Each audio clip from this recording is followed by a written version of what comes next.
We didn't cast in yet. We're about to cast out. I got pack bait made up. This spot here was about a mile and a half hike in. Kevin and I discovered this, and it's out in the middle of the top of the big reservoir. It's just the end of the reservoir has all these little inlets, so it's a lot of walking to get around them all. But this is a beautiful spot. We're set up here. Show you around real quick. We're going to get the baits in the water in just a few minutes. But I just want you to see where we are today. We're almost surrounded by water right here. So I get this set up on the rods, and I'm going to go over, finish rigging up. You know what? I'll cast out the first two. We'll get those baits soaking in the water here, and I'll be right back to chat. But in the meantime, welcome in. Let's get on some fish. Chad, Bulk, what's going on, guys? I'll be over to chat in just a few minutes. Like my shirt? I'm in hammock mode today.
I'm sure if we hook up, they're going to run us into the side.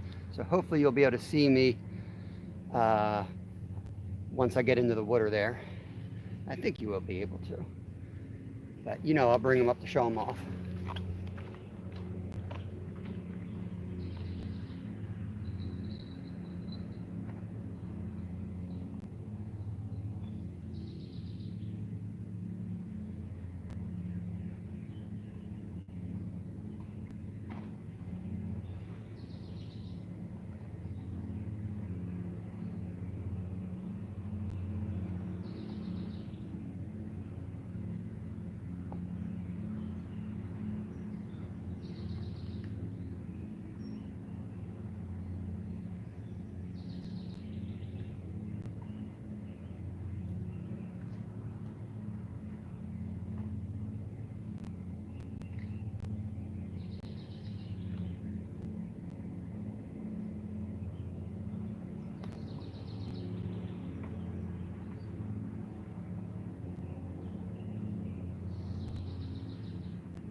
We don't have a lot of manicured places to fish around here in my part of the country. So we're out in the kind of, even though it's a park, it's still the wild. They don't maintain like out here. So it's going to get a little crazy when we hook up here. We only have this tight little spot to cast out in. But the fish are here.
Check the drags and help you.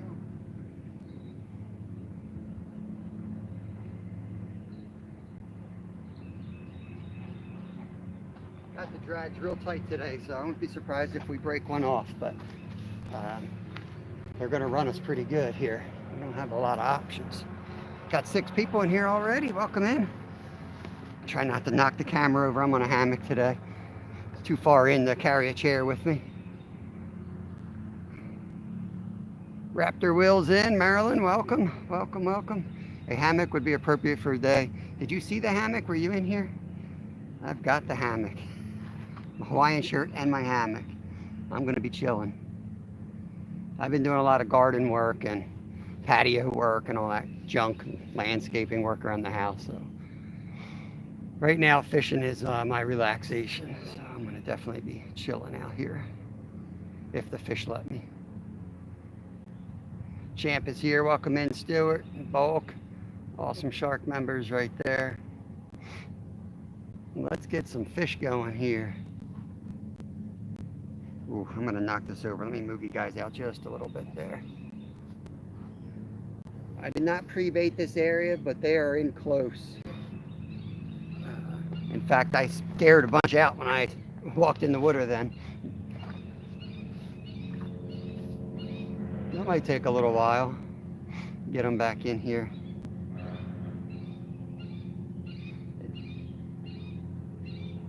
Yeah, Kevin's at school still. I know it's hard to see that end rod, but that's, you know, the only options we have right here. Just focus on the other two. The end rod is in real close. You'll see that sucker moving for sure if there's a fish on it. Usually you want trees behind you, but it's so shaded in here. I had to set it up with the water in the background.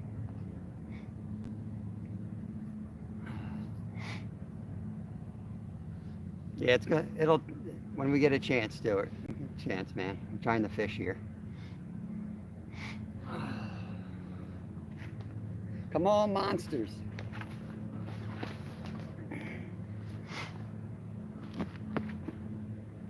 Trying to get this hammock situated here where I can see and actually get out of it. If we catch a fish, I got to get out of it and run over there.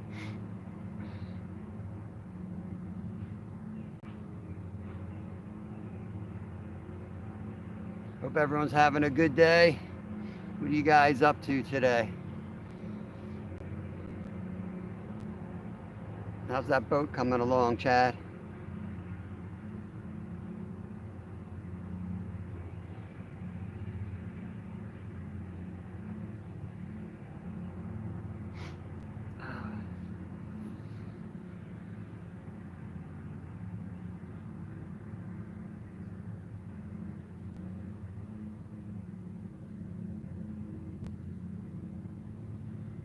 Boy, it is humid. I'm sweating from the hike in. Lunchtime in Scotland. What's for lunch, guys? I brought a lunch meat sandwich loaded up with garden veggies. I've eaten fish like 4 days in a row. I figured I better take a break from the fish.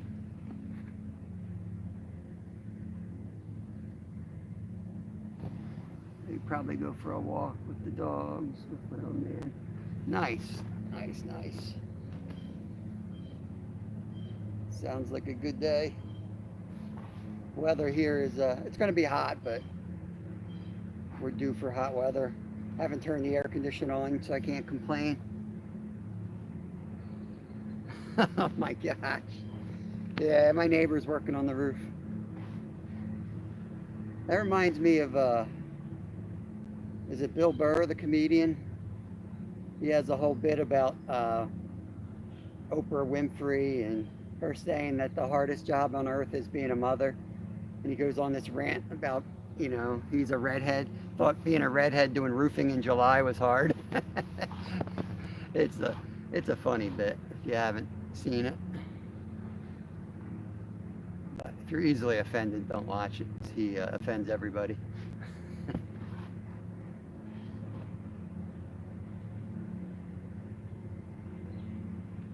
I need a mechanic to fine-tune my motor. It fires right up at idle and can't cancel any acceleration.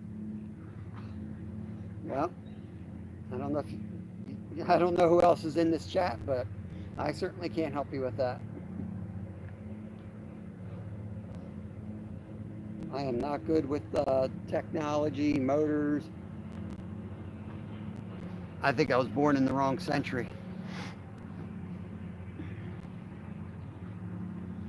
Walking in here, I saw a big old white-tailed doe. It looked like it was about to give birth, and she didn't even want to move. I walked right up to it, about 2 feet away. So I'm checking myself for ticks. I'm sure there's a ton of ticks in here.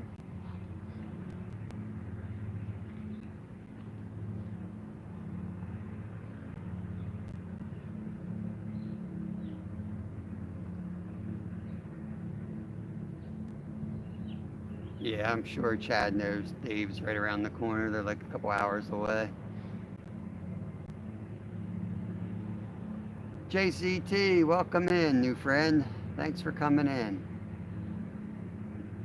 We're out on Green Lane Reservoir in Pennsylvania. I'll give up this spot because it's a huge lake and there's plenty of spots for everybody out here and plenty of carp.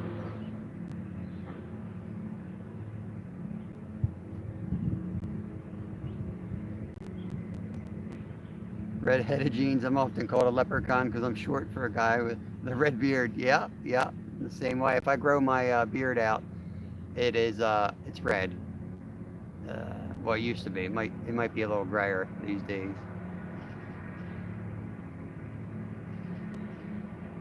I feel like all the red hairs turned gray first because like I used to have all these red highlights. And now everybody goes, "Where'd your kids get the red hair from?"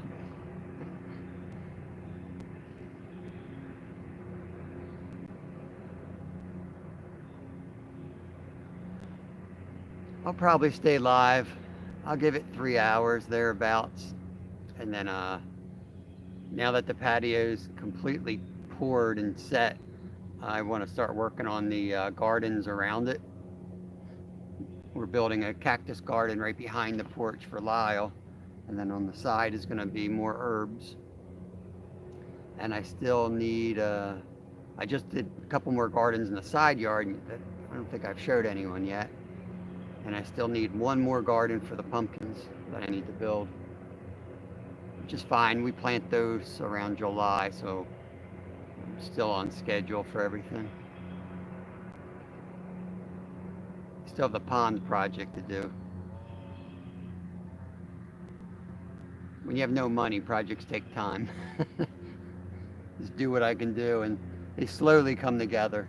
But it's a little frustrating, because if you had the money, you could just knock one out, complete it, and move on to the next, instead of like waiting to find free wood or free supplies. But that's all right.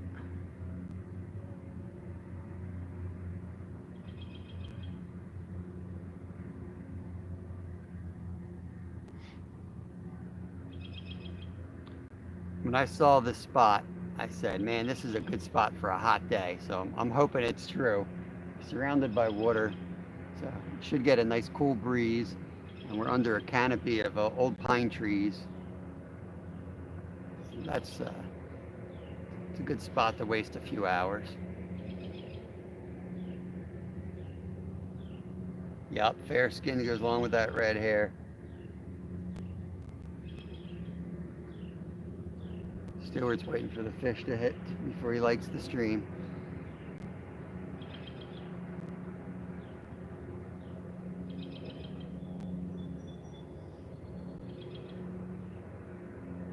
Working on the video for Friday. Should be out at 3 o'clock. This one's a lot of content. When I give Kevin the camera and he runs with it, it's hours of content that I have to get down to 20 minutes. And I didn't even open up my GoPro card yet, SIM card of mine.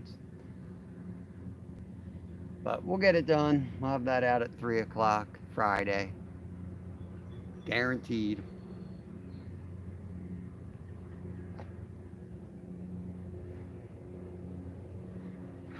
I didn't have time to share this out today, or I'm trying to go live every day, and just for a few hours, so I don't want to be like every single post on Facebook and Instagram to be like, hey, going live, going live.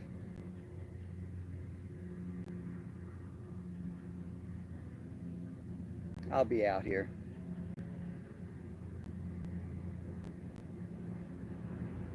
Yeah, I know you watched. I saw your comments, Stuart. I know you watched it.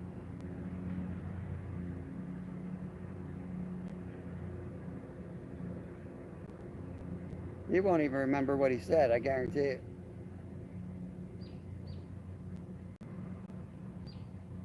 Boy, don't remember nothing. There's Happy Joy Joy. Makes me want to sing the Happy Joy Joy song. Welcome in, welcome in. Dave, I believe.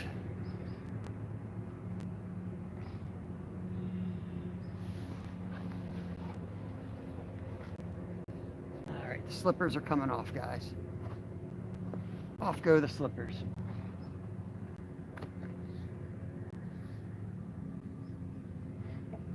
Move you guys a little bit here.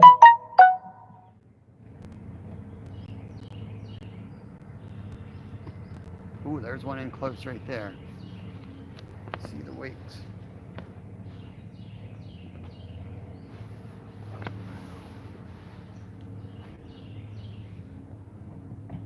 Still, there you go. Let's hold up, baby.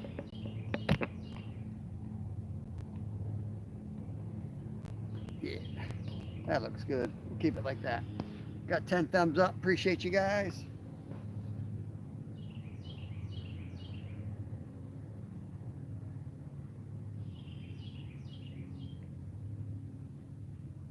I'll tell you, when one of these rods go down, it's going to be chaos.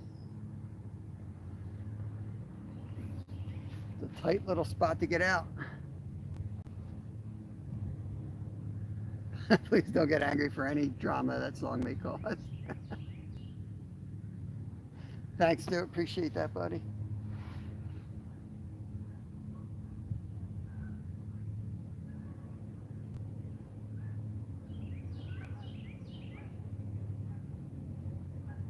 Is that Ren and Stimpy?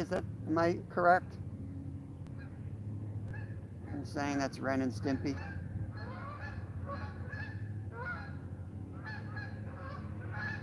Look at those wakes right at the shoreline. There's some big wakes. And that's like 2 inches of water right there. Might see a fin come out.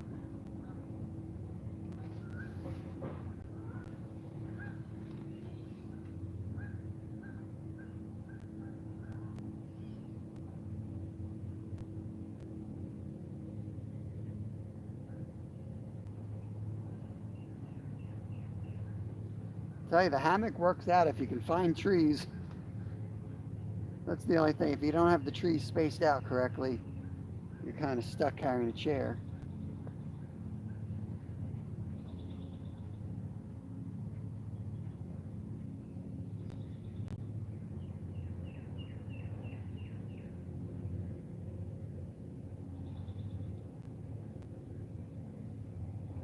El Champo, Chad. It's El Champo.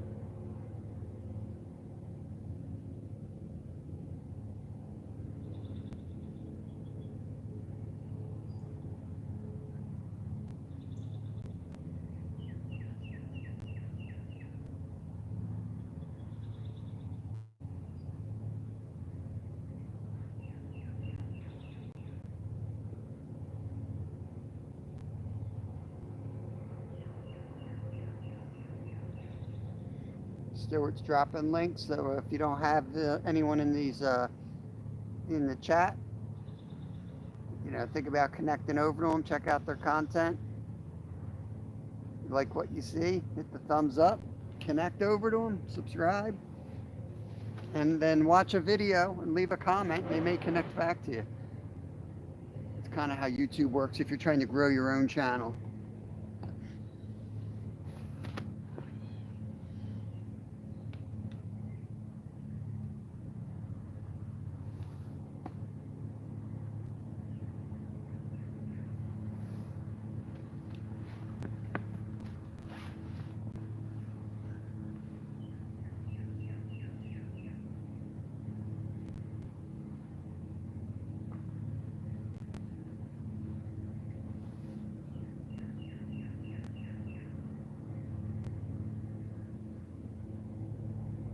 There are channel cats in here as well, besides just carp. So I'll probably let them sit a full 45 minutes before I pull them. If it's just carp, I'll probably keep it closer to 30. But with the channels out there. I'm gonna wait.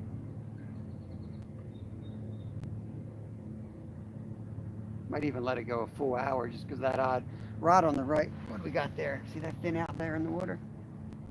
You guys see that? Must be a snake or something. Or a turtle.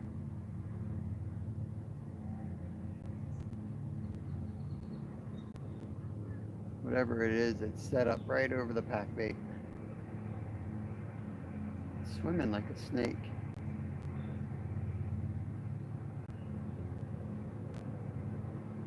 Thanks, Bo, for dropping Stewart. Dropping Stewart on his head.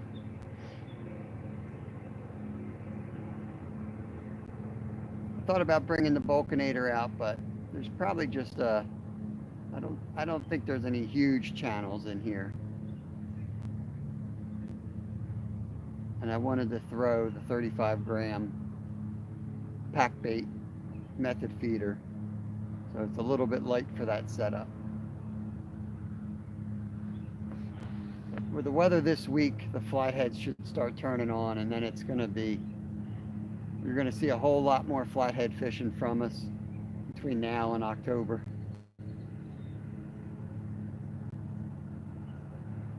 Doing a lot of carp just because they're still biting pretty good, and the flatties aren't quite ready yet.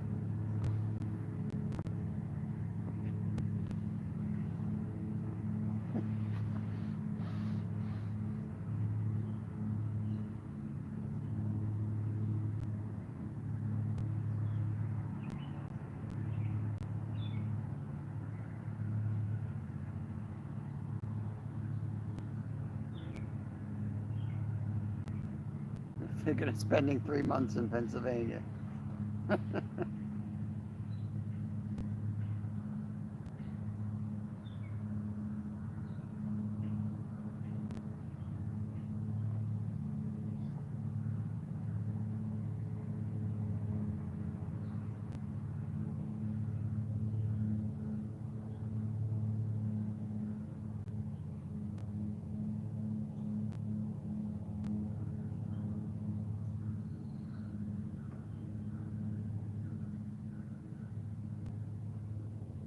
That's a long time. 3 months is a long time in Pennsylvania.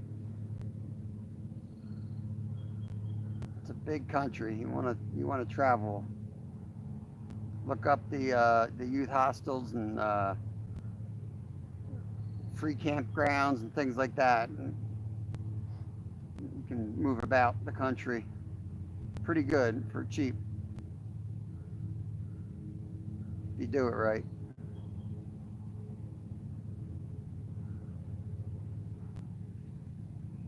90 days is a long time, man. It's a long time. When you're thinking about going somewhere, the prices over here.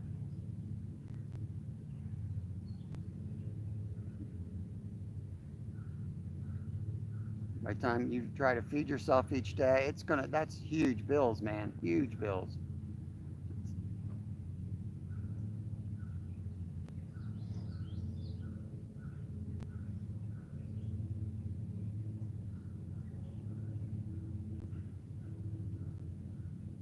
I don't think people realize how expensive the cost of living is here, especially these days.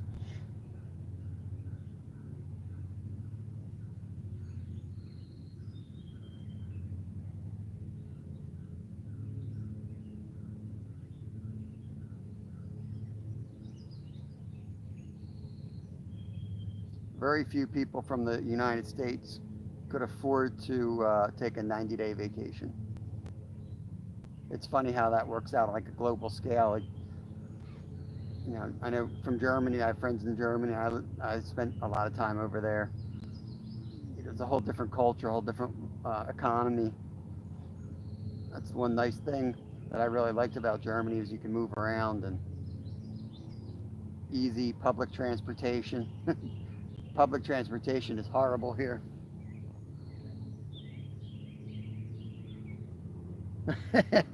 Liana, Coming to America. That's a great movie, Aaron. Welcome in. Coming to America is one of my favorite movies. That's exactly what I picture. A, a Scottish version of Coming to America.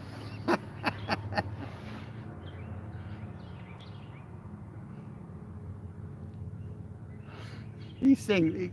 They're from they're from Africa, and they come to America and they're set up in like New York City, and one's a prince, and they're trying to find a princess or something. I forget what the whole dumb plot line is. And he's singing out his window, and some New Yorker says, "Shut the f up," and he goes, "Oh, thank you." He has no idea what it means.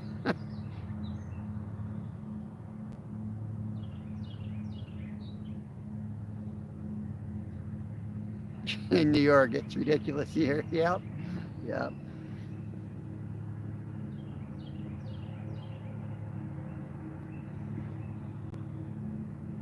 Yeah, that's right. McDougal's. There's a similar McDonald's. Yep, that's the McDonald's spoof.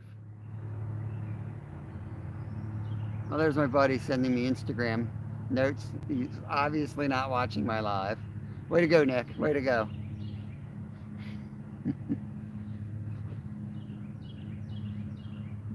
What is Bucky's? I don't know what that is.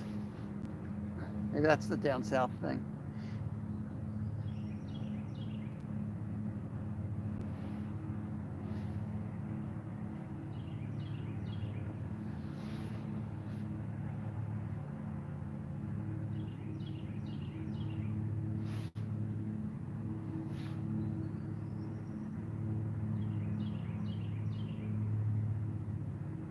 Bucky's is amazing. Fast food. Hmm.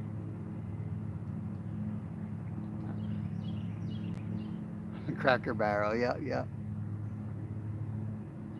Cabela's, now we're talking. We call Cabela's the poor man's zoo. Can't afford to take your kids to the zoo, you just take them to Cabela's.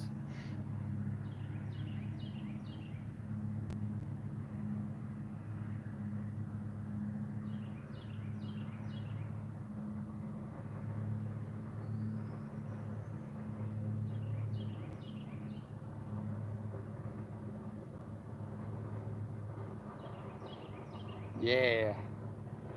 I like to do my own barbecue. We're talking now, Aaron. I don't trust any fast food restaurant with my barbecue.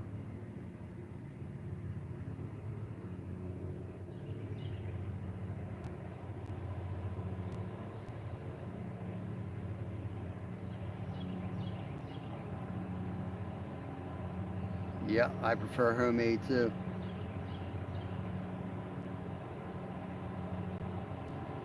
I do a lot of barbecued chickens. It's in our economy right now. It's like the cheapest. Chicken legs are so cheap compared to like beef, and it's you can't like over. Well, you can, but it's not as easy to overcook. You can marinate that, throw it up on the barbecue, kind of glaze it up. Man, it's so good. I think I just saw Sasquatch over there across the water.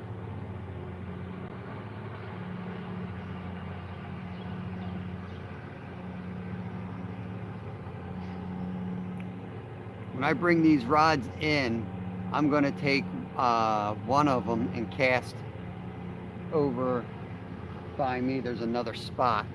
Um, I won't move the camera, but there's another hole. You'll see it when I cast out. I'll show it to you. And then I'll just have to turn the camera if that rod goes. It'll increase our chances, I think.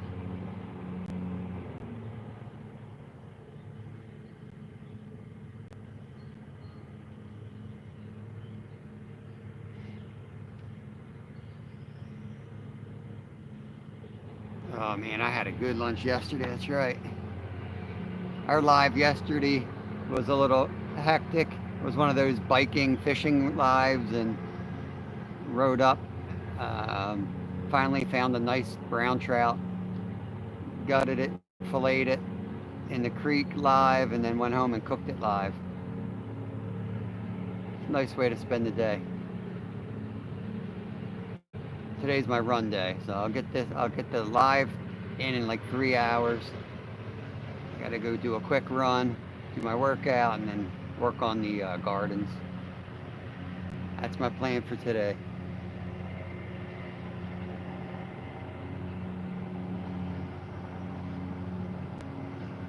You were invited. Everybody was invited to my lunch yesterday. Just can't eat any. If it's not in your house and you gotta go in or order from a drive-through, it's fast food. Yep.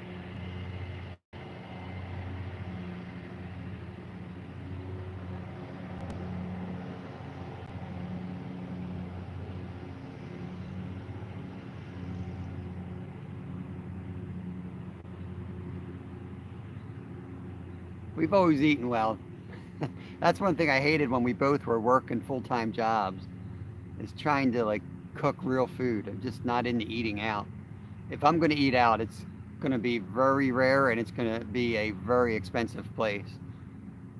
Otherwise, there's no point. It's just laziness. You're going to eat something that you could have cooked better. It's kind of so dumb. We've always done that. Like if we had the money to go out for like a $50 or a $60 meal, I'd rather go spend $60 and go out and get like the best meat, cut of meat you can get, like all the great, and just cook it ourselves. But there are a few places that like are way beyond what I can do. So if I'm going to eat out, try to go to a place like that. But now that I got more time in my hands, I won't need to go to those either.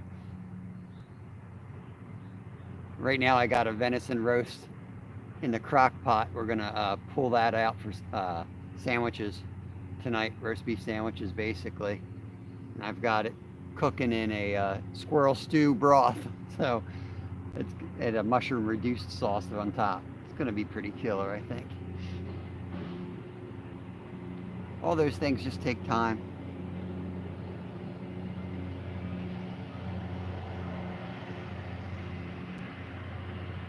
Bud Files, good morning. Welcome in. Thanks for coming in here. Happy Joy Joy. Dave said, yeah, but I lose a day in transit. Yeah.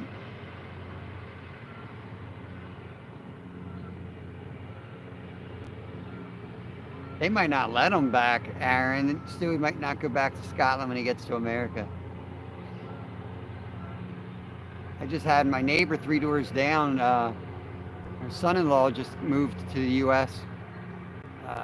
From, where do you say he was from? Well, they got all the fake animals you can go out and hunt. Reminds me of Australia. I'm trying to think. Gosh, drawing a blank. Yeah, you can't afford to eat out here, that's for sure. Carp are not biting yet. We've only been in the water 38 minutes. New location. I'm seeing them swirl here and there. We're at a beautiful spot. I got the hammock set up. Just chilling. About an hour. We'll let them sit for almost a whole hour. And then I'll bring in one of the rods, and there's a spot kind of over that way. And I'll keep two out there and one off to the side. We'll get them.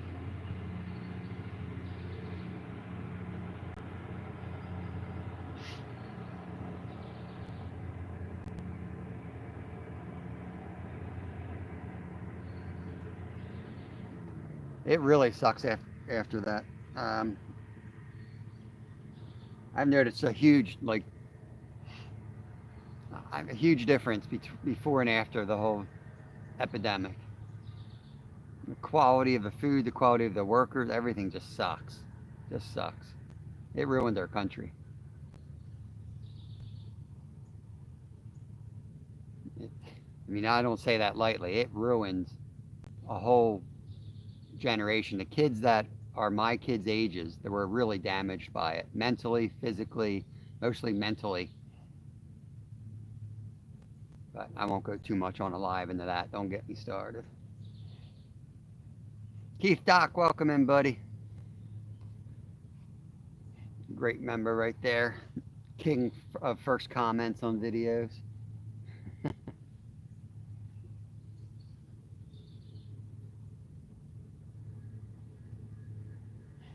Come on, fish.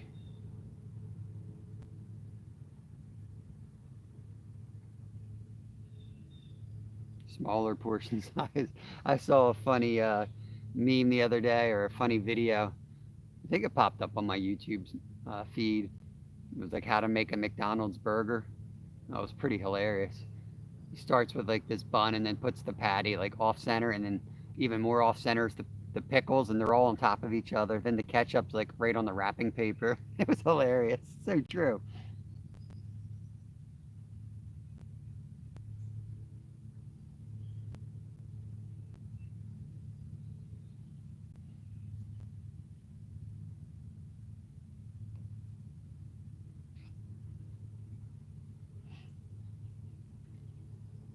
Hall's horses.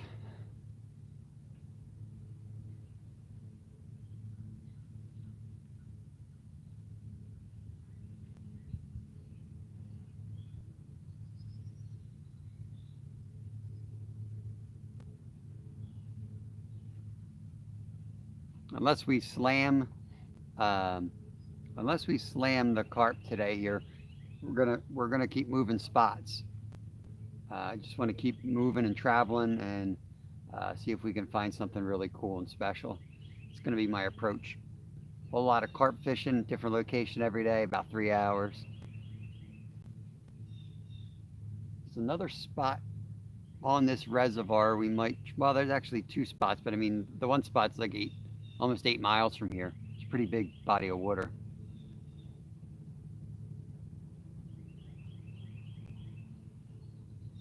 Who was that? Nah, the chat's going pretty fast. Hey, Miss Joan, welcome in.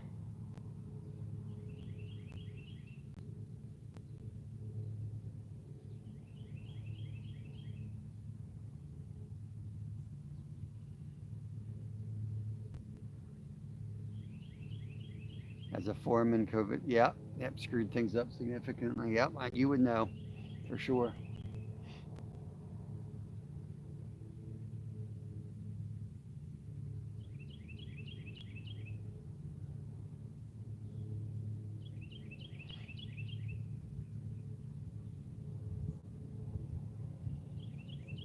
It was like opening Pandora's box in many ways.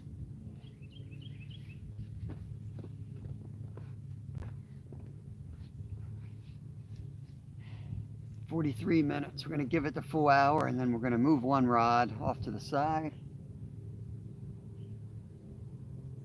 I think they're done the major spawn.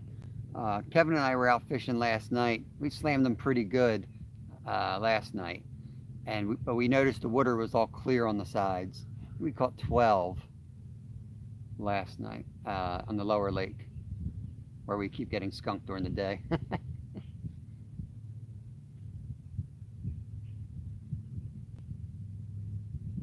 That's why I don't want to go live all day. I don't want to. We'll pop around. We'll see what activity we find. And fishing in the middle of the day for carp is tough this time of year. Temps are in the 80s. You want to fish first light and last light. That's when they are at their best.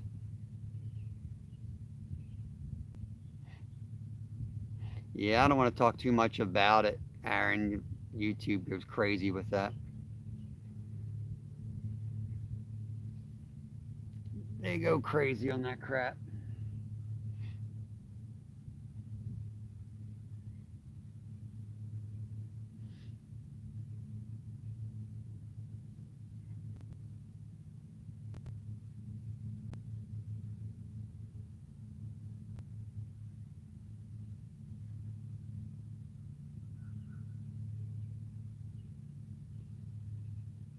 I wish I could take a chainsaw and just, there's a section here I would love to clear out. You'd have the most amazing view.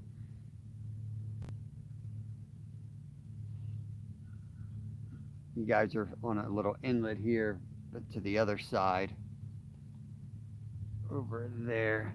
If that tree wasn't there, you'd be able to look all the way out. The lake takes a turn there and just goes on forever to the left behind that tree.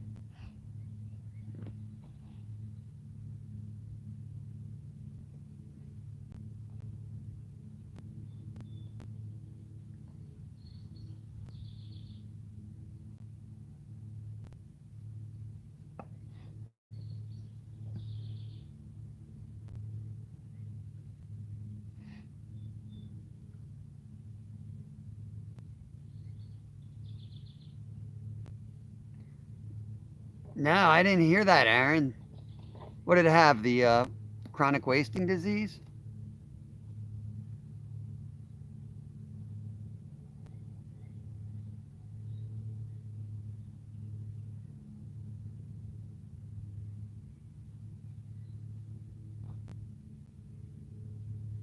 Eight, not R.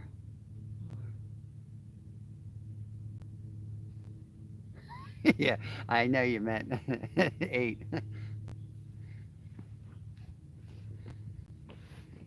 Turn them into zombies, or what happened? Yeah, I've learned like when you're cutting something up, or if something doesn't smell right, I chuck it. I chuck it. I usually use it for another purpose. I'll take it catfishing or something, or crabbing. I've been known to go down the shore with like a cooler full of stuff in the freezer that I didn't like, that I thought might not be good. Yeah, zombie deer.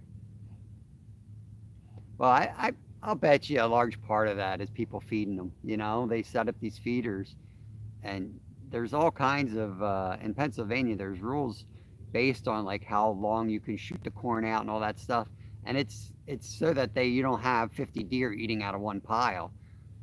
Um, that's kind of I think what causes some of that stuff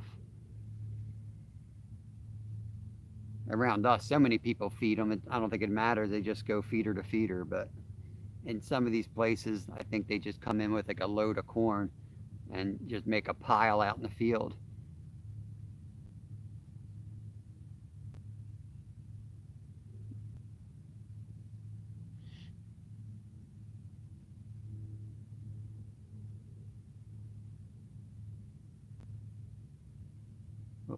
Little rod's getting bumped there in the middle.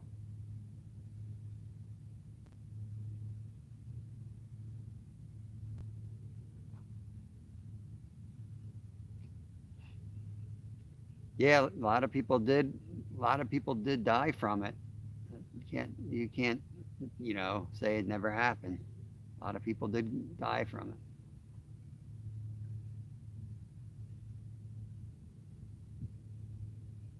I just don't.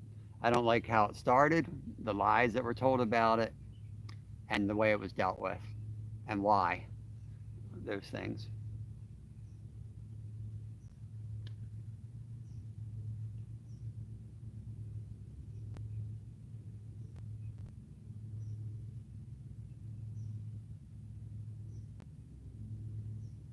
Yeah, bacteria, rotten feed, and disease transfers. Yep.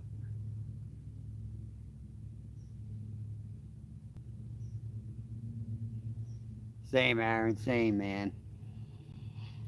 We have a corn feeder. We feed certain times of the year. Basically, we start. We're still feeding now, just because the moms are dropping their babies. Soon the corn will be. They'll be eating the corn up in the field next to us. And then we have mineral blocks, and then I'll also throw out some other feed once in a while for them. As well as we have about 3 acres, and my neighbors have 3 acres and does similar. And I'll tell you, my garden, they definitely get into my garden. So I grow a lot of extra stuff knowing that. So it's kind of like a semi garden, semi food plot for the deer. I share. That's how I look at it. Grow a whole bunch of beets or something. If they eat half of them, who cares? It's a food plot then.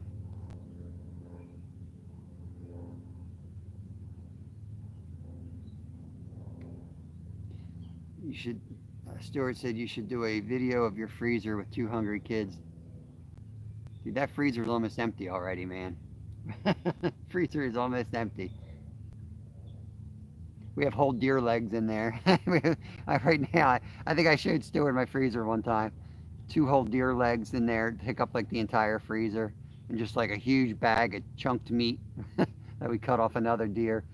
I'm gonna make. I have to get um, fat back to make good my sausage recipe. So I got a big bag of chunked meat from Lyle's first year because he wanted sausage. I got to get that done soon. Look at the food chain manufacturers that were getting caught on fire and planes crashing and raised prices of everything. Huh.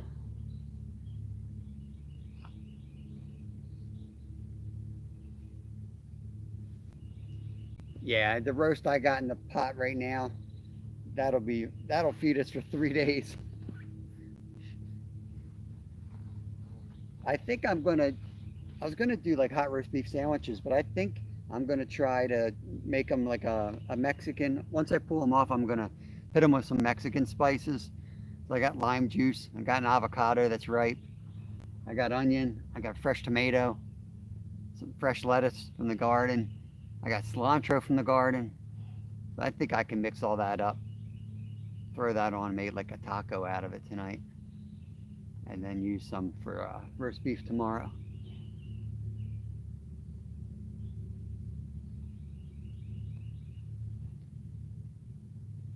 I need to see a boar catch and cook. Yeah, maybe if I go down to John's, down Smallwater Charters, he might let us take one. That'd be fun. I'd love to do a boar hunt.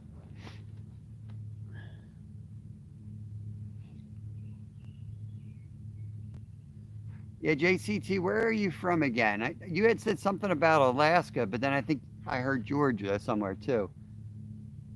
I spent years in Alaska. Yeah, the freezer was full. Dude, our freezer gets a lot more full than that. We used to have a big chest freezer in the basement.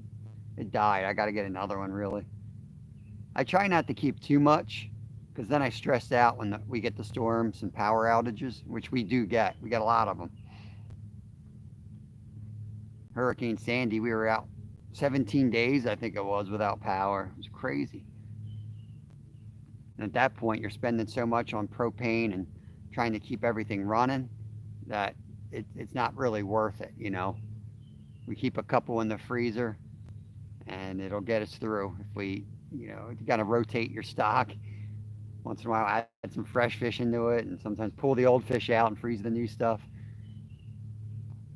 But I'll tell you, if you got any old fish that you're where you don't think it's going to taste real good, that Velveeta kid-friendly recipe I did, I think I did a short. I know I did a short, and it's probably on our playlist, either Catch and Cook playlist, or I did create a new straight up recipes playlist. I think it's in there. Insanely good. Probably a lot of calories with all the Velveeta cheese, but oh my god. And if the kids didn't hate broccoli so much, I'd throw broccoli into that too. I make venison Indian tacos with fried bread. That sounds awesome, man. I got to do it gluten free, but gluten free bread made from home tastes fine. Tastes fine. Perfect. Just as good. I mean, it tastes better because I don't usually make bread at home. But when you buy it from the store, it's horrible.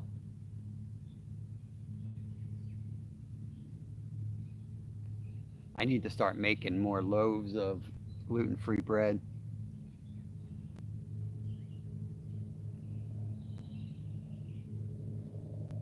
You're from Alaska and live in Savannah, Georgia. Nice. We're whereabouts in Alaska were you from? We lived out near Sleep Mute, which is like Bianiac interior.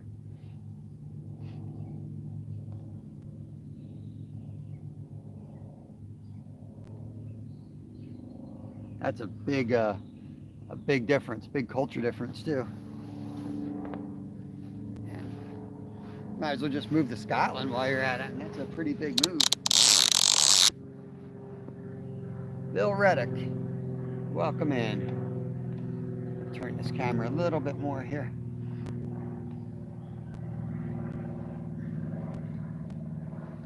Tiny island down the icy strait by Glacier Bay. Oh, nice. Very cool. Very cool. I used to do the Iditarod race on my bicycle. Um, Raced, you know, they do it with the dogs. Everyone knows the dog race. But the week before the dogs start, we start on bike, foot, and skis. I used to do the bike for years. I did the bike trip across the bike race. About a week into the race, we'd get it all mixed up with the dogs, and that'd be awesome. The sleds would be coming through. And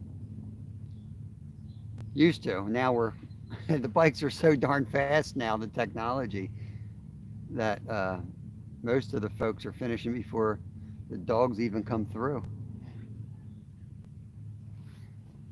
That and the mandatory rests that they put in, I guess. I have to say that. They make the dogs rest now and they give them all the vets, making sure they're healthy. Yep, Southeast Alaska. Yeah. The beautiful stuff that's the what you see flying into Alaska. What are you up today? What are you up to today, Bill? Are you fishing?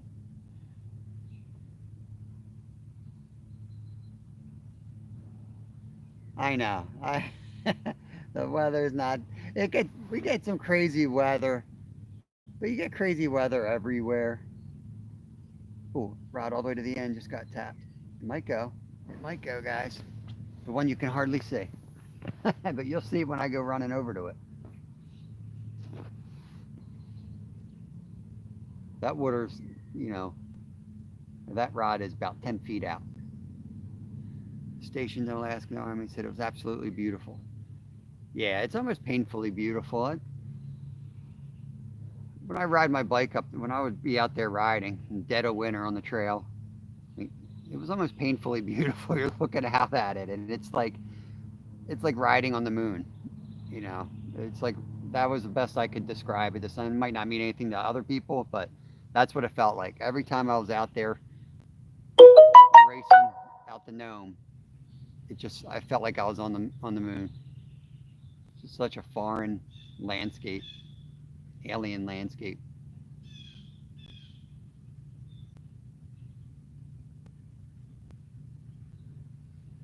Southeast, man, I really want to go to the southeast and hunt.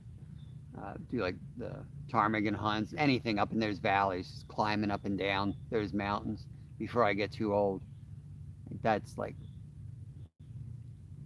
top of my bucket list right there.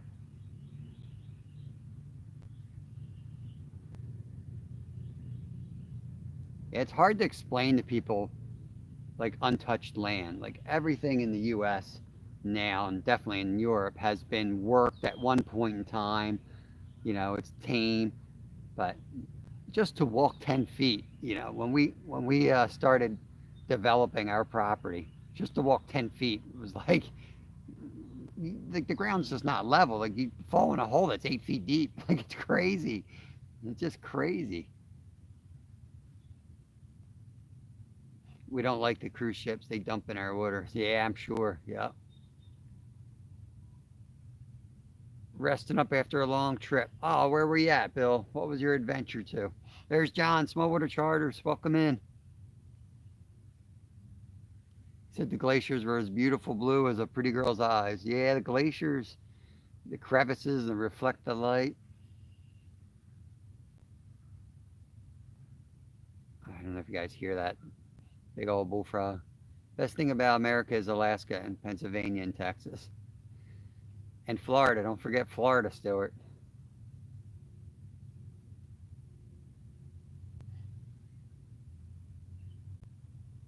I want to pull these rods, but that rod on the end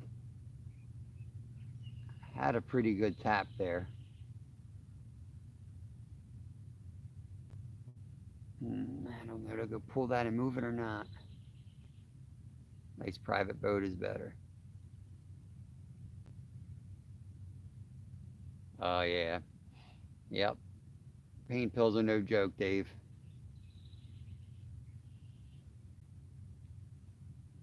Unfortunately, I have some experience in that area. You can get off them as fast as you can.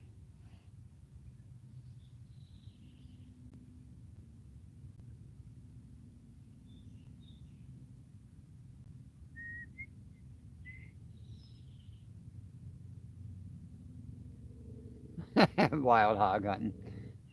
John walked around his yard one time. Looked like those hogs were about 30 feet from his house. You don't have to take me nowhere. I just crack the window, pop it right out of the bathroom window. I remember being on a skiff. Whale came by to say hi. He had bad breath.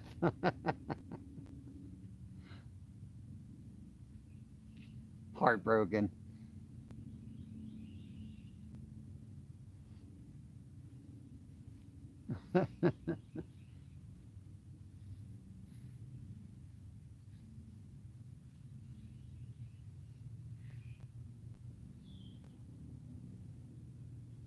I'm going to take out, let's see.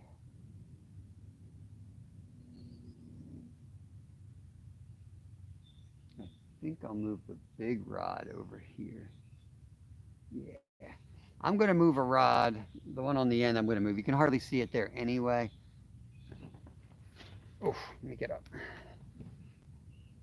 I'm going to take that rod and I'm going to move it over out this. What the heck was that? Something landed in that tree. A branch just fell out of the tree. All right, let me get that moved for you.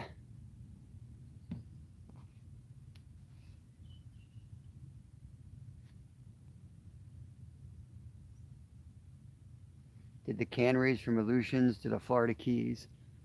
Wow. Flew 1,200 miles one way to go fishing, and Mother Nature said no. Flew back home without getting in the water. Yeah, that sucks, man. I've been on the guiding end of that. That's horrible for everybody involved. But yeah, you got to make the best of it. Hopefully they had some good food and good coffee.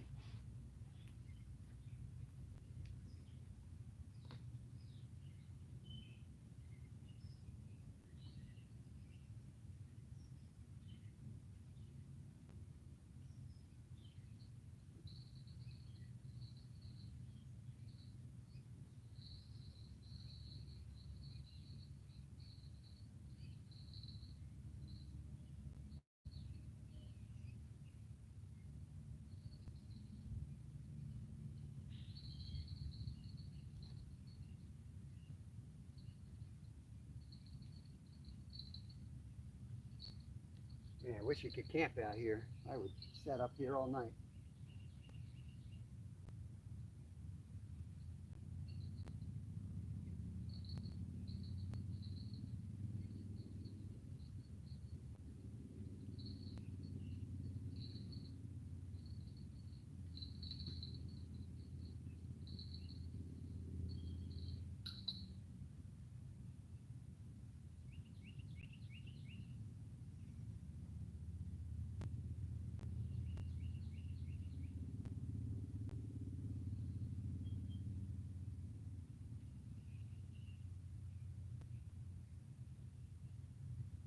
I'll be right back. I'm casting out the other rod.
All right.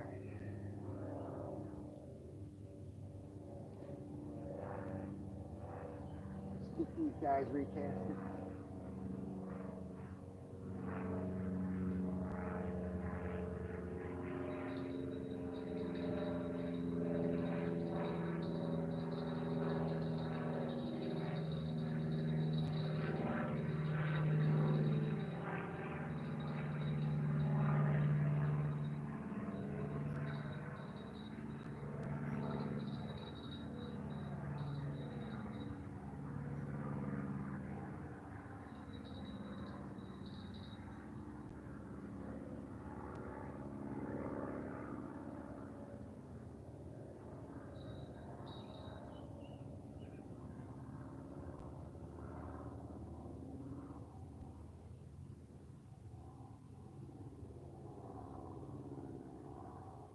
That one had a little bump. I'm gonna give that a minute.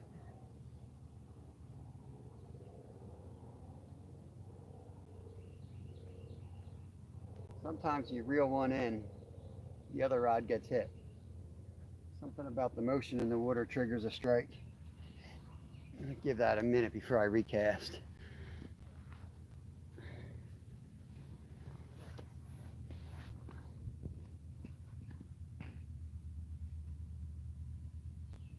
Survived the Bering Sea. Yeah, you got some stories for sure. All right, John, have a good day, buddy. Thanks for popping in here. I've watched Deadliest Catch.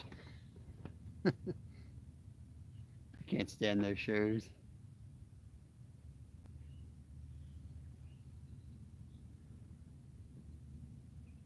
Yep, exactly.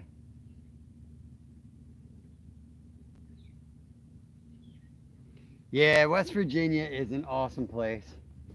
Before we started our business in Alaska, we checked out West Virginia. Um, I spent a lot of time training when I raced bicycles in West Virginia, Canaan Valley specifically. Canaan Valley may be my favorite place on earth that I've found. I love it there. I want to head west. Wow, no king crab. Valdez, no joke. Yeah.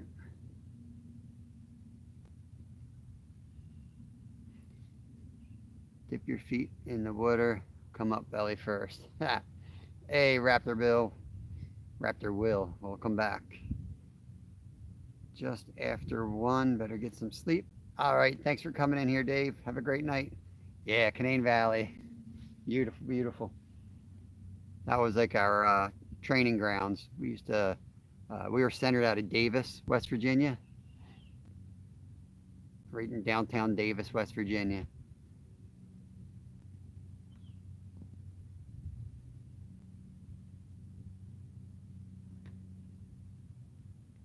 All right, that carp ain't gonna play. Let's get the other one in.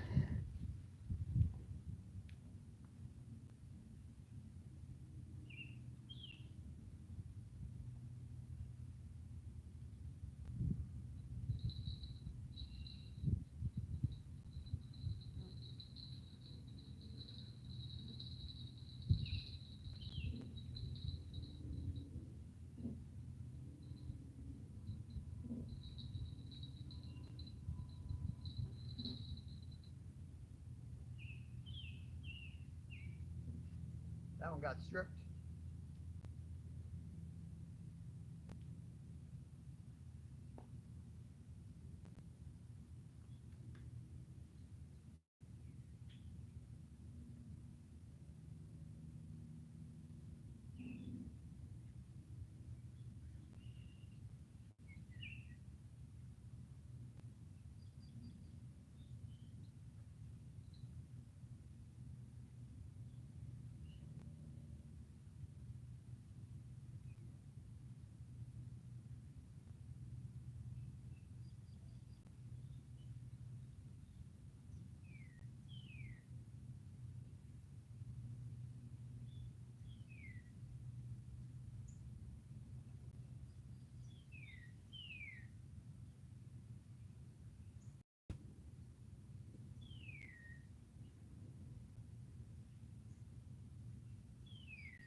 Left my bait over here.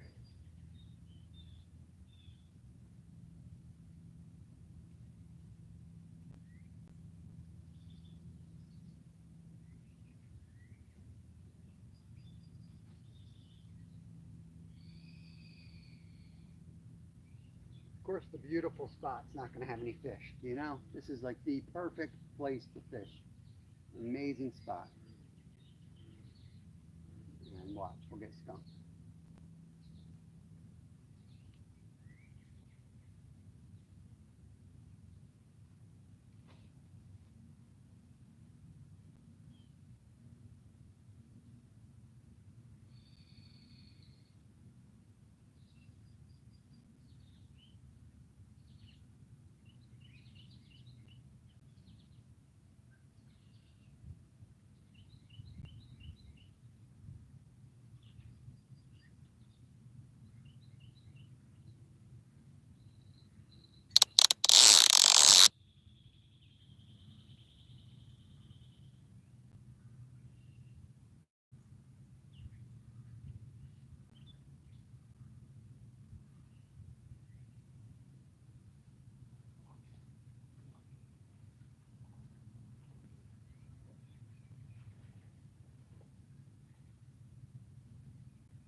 JC2, if you're still watching, that's the name of the race that we do on the bikes up there.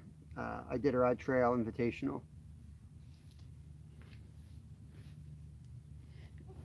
Almost died up there, and all I got was this dumb water bottle. I'm just kidding. I didn't really have any close calls. I know people that fell through rivers and all that junk. I got lost, but I got lost a couple times, but doesn't matter if you get lost or not up there. You're basically self-sufficient for weeks on end anyway.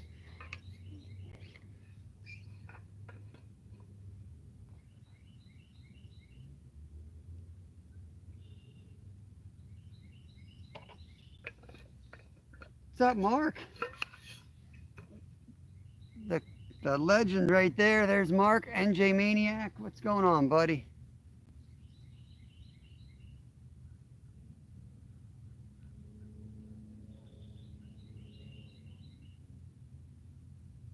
All right, Aaron. Thanks, buddy.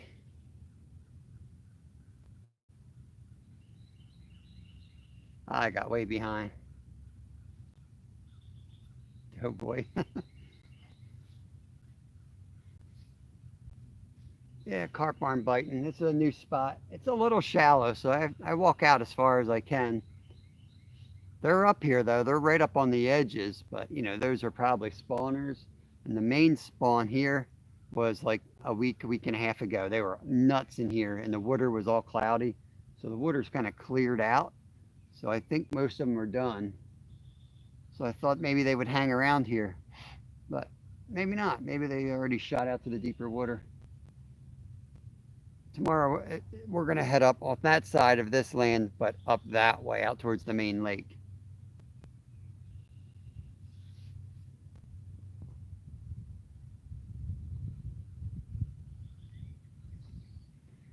Living the dream.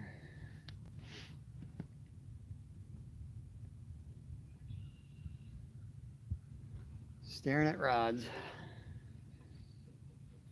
I wish we had better catfishing around here. It just stinks for catfishing. Unless I drive the hour to the city. It stinks. I'm not going to do that till the flatties are really active.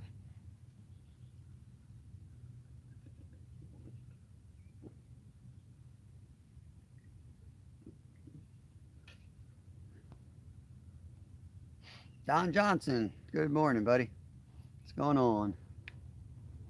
We're up at the reservoir. Way down at the end by the where you put your boats. They're quarantined down in the shallows. I could probably spear them today, but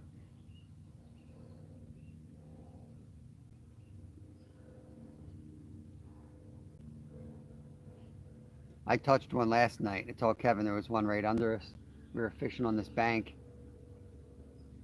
and he's like, "No, no, that's probably a bass." The reeds kept moving. Reached my hand down through this mossy stuff, and the thing exploded out of there. I told you.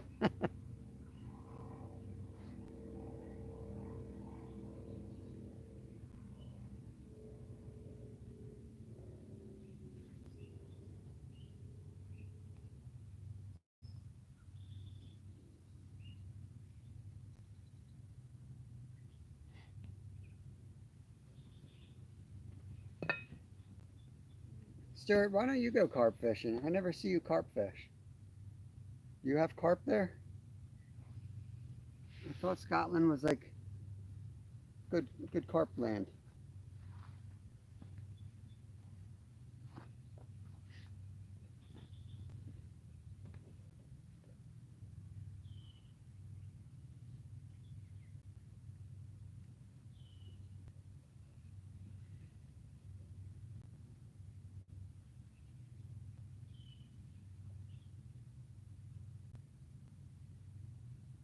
Right, right. That was awesome.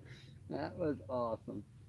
That was one of the weirdest things I've done fishing. I went to net that carp, and I came up with two carp in my net. I'm so dumbfounded. I just stared at it for a while. And what was even weirder was neither was hooked. Like, so I'm guessing obviously I had one on my line, but that made it even weirder because neither was hooked, so I didn't even know which one I had. And I'm looking at my hook laying there, and I'm like, what's going on? Carp fishery there quite a ways. Gotcha. Gotcha.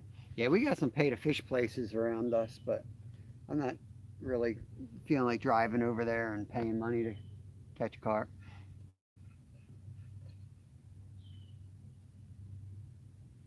There's other channels that do, and nothing wrong with them at all. You know, more power to them. But there are other channels that like fish basically mostly pay to fish places where they're going to consistently catch. But I like a huge reservoir like this where they move around and you might get skunked, but then catch something else really cool. So that's the kind of fishing I like to do. If I go to a place where I know all I'm going to catch is a carp, like I'm not really excited. I would love to accidentally catch a 10-pound largemouth. We've caught like 4-pounders out of here on pack bait before. There's this one splashing right behind us.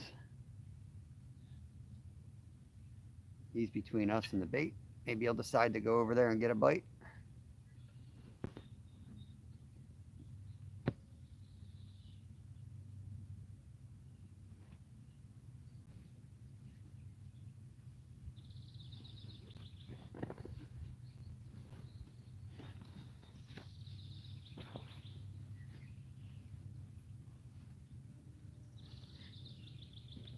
Yeah, they get tough to catch around here.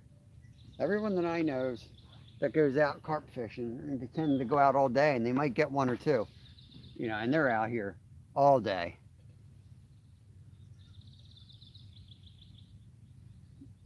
Once that spring bite dies down, they're really tough to get on.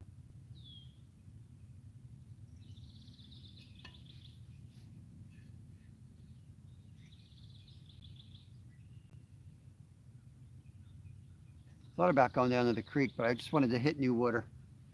I want to spend the week exploring.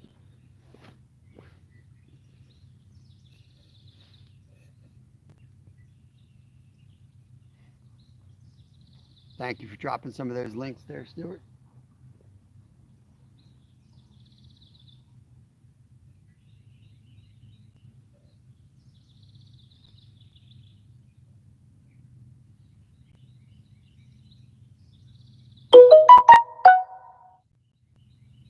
I think NJ reminds me of like our channel as far as fishing conditions because he doesn't live that far from us. He deals a lot of the same crap. Lots of access issues, game wardens, and all that fun stuff, and heavy pressure. And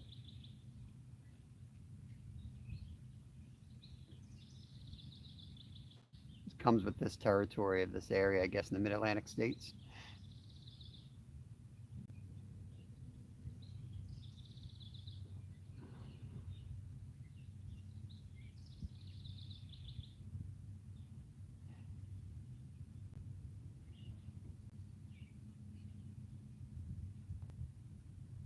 Top mod.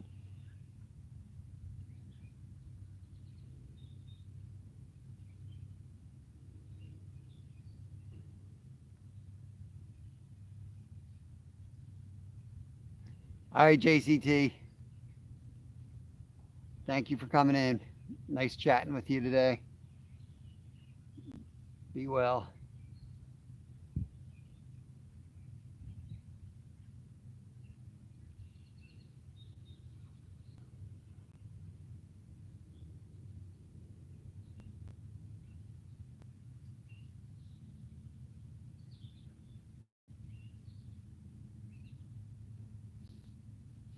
Yep, you sure are. You sure are the top mod.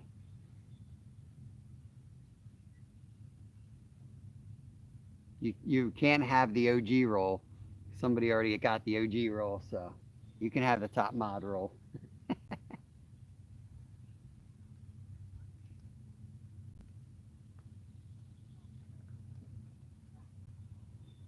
that splashing? They flipping their kayak out there.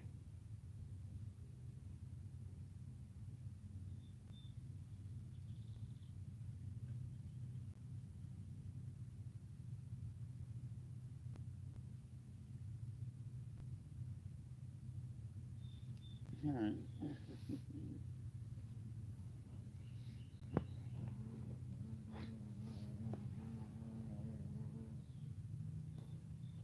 I'm debating whether to move spots or not.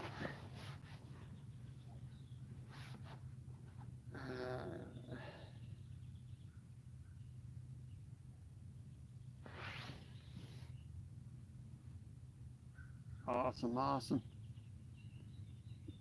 Thank you guys for connecting up.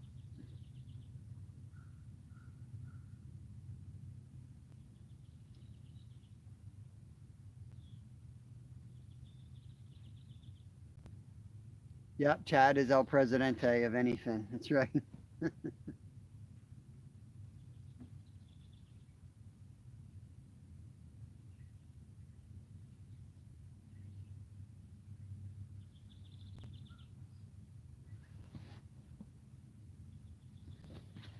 You guys tell me. You wanna try a new spot? We can pack up. Yeah, we could do this with the camera on. We go for a little bit of a hike. We could head. We don't have to go back to the car, but we'll go towards the car. It's a pretty cool trail through the forest. It's kind of wide open, so it's not like going through bushwhacking like we were yesterday. What time is it? I'm kind of hungry. Say turkey sub. Maybe I'll eat first. Yeah, it's lunchtime. I'm gonna grab a sandwich. That'll make the fish bite. Forgot we started late today. That's why I'm hungry.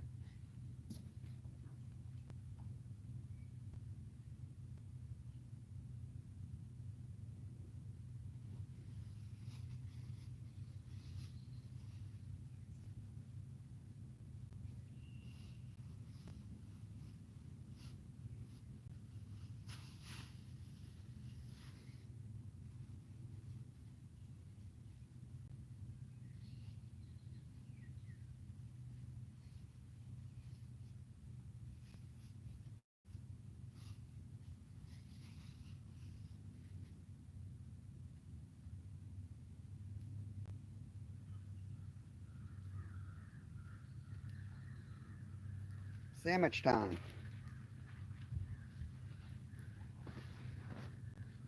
Might as well put it in my stomach and not have to carry it if we decide to move.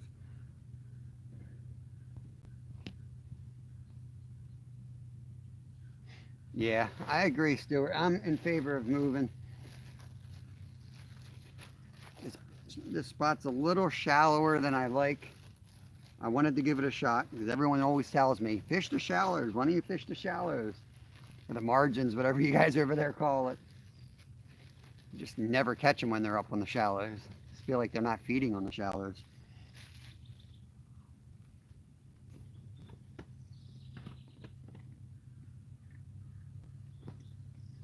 All right, I'll finish this sandwich and then I'll pack up.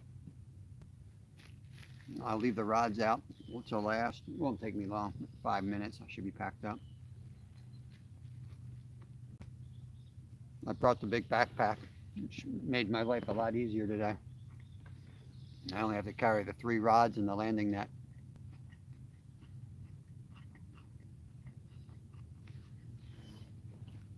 For the fishing people watching, they know you're not getting a bite.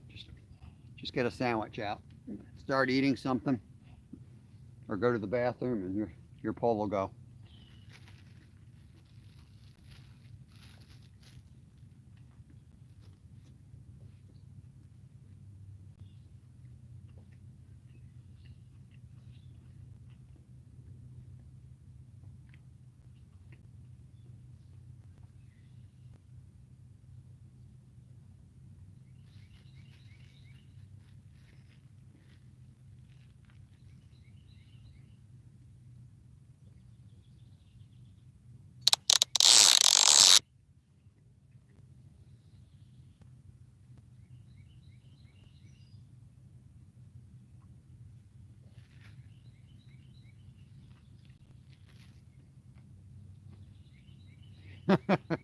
Bill said, I fish in the shallows when they're deep, and I fish deep when they're in the shallow.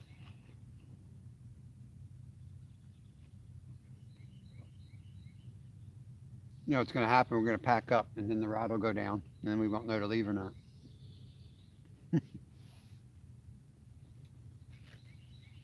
Probably end up going to the spot where that happened last time. I said, we'll give it 6 minutes, and then we're going to move. And then we caught two in the next like 20 minutes.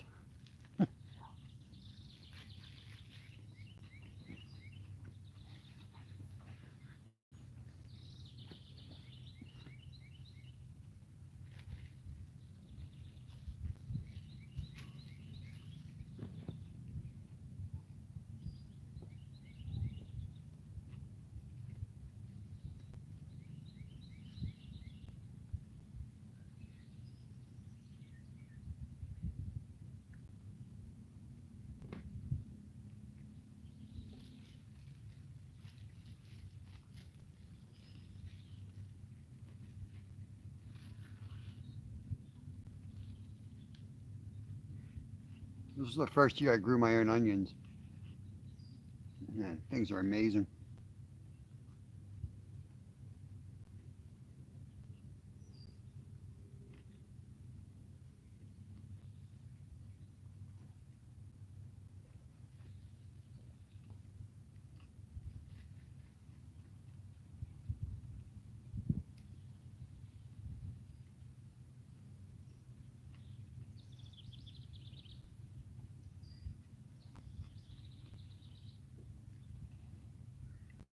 Yeah, I usually put one in closer than the other. Like when the two rods are close to each other, just like trolling, when you're out deep trolling, you'll have one back like 100 yards and you'll have one back 50 yards.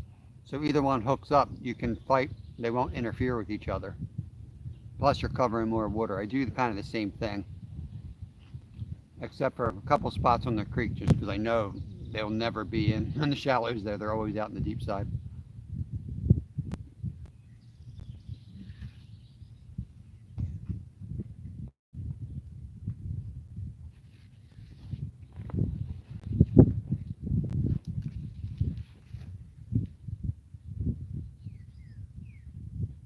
All right, I'll take you on the hammer.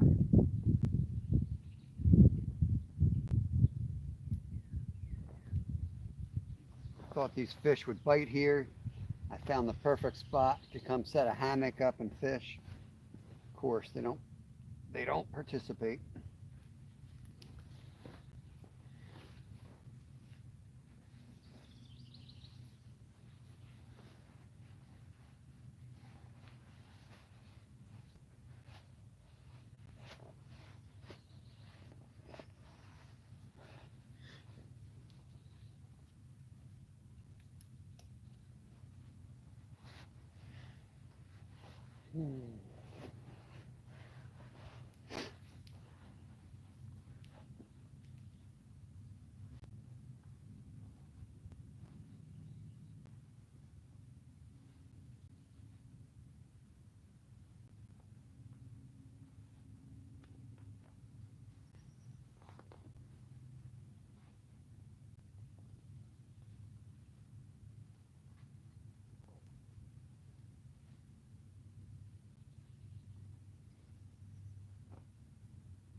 I think Stuart loves bumpy lives. That's all. Most times I'm walking around, bumping into stuff. He loves those lives.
the restroom back here.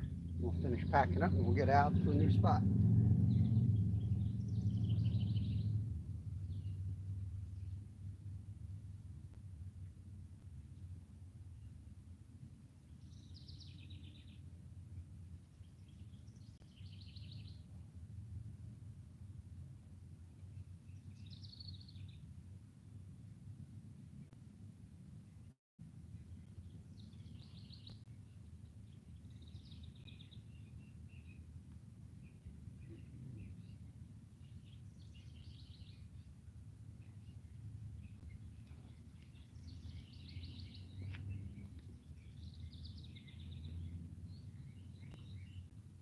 Skunksville, Pennsylvania.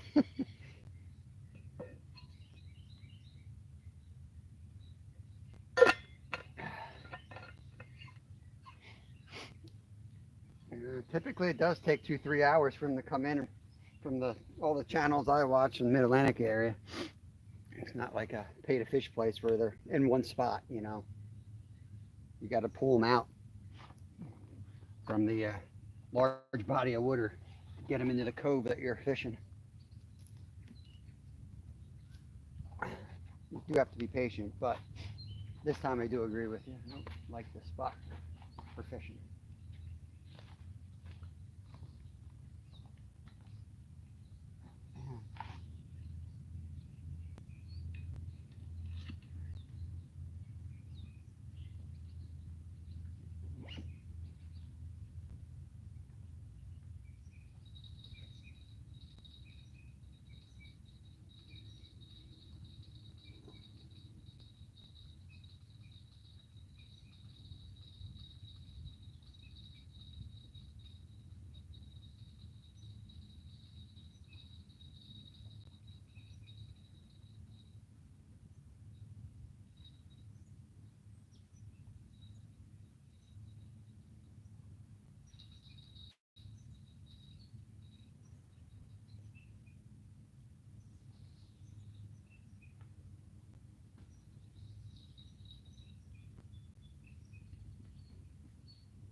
Get the rod over here, and then we're out of here.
You know the song from one of my all-time favorite bands. I don't know. I think I missed something. Off we go.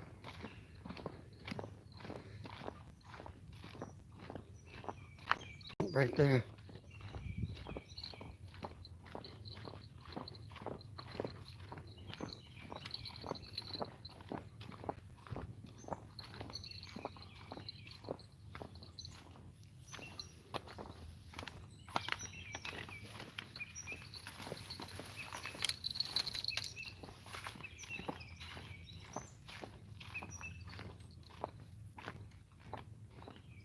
Here's Bigfoot's home. Found Bigfoot's home. Wow, somebody busted it up.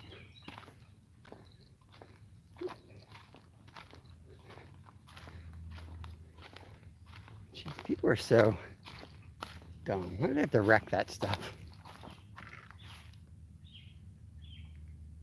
I better stick to the main trail. I wanted to show you that though.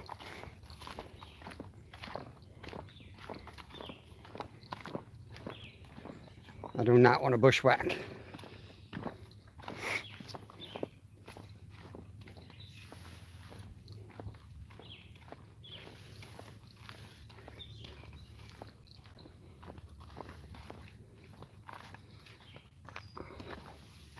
Goes to the same place, but it gets all like swampy down there. This way.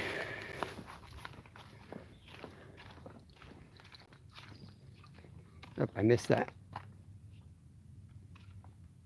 I can't scroll up, bud. My hands are full. I'll have to catch it later, or you can put it again. I'm only reading what pops up right now. I don't have the chest mount. If I got the chest mount on, I can't really see it anyway. I still have to scroll with my hands, so it's like the same thing.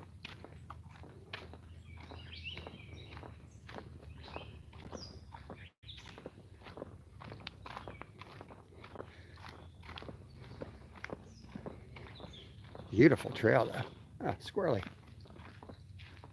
Squirrelies.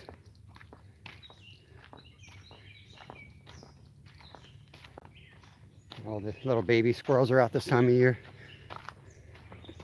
Bunch of dum-dums.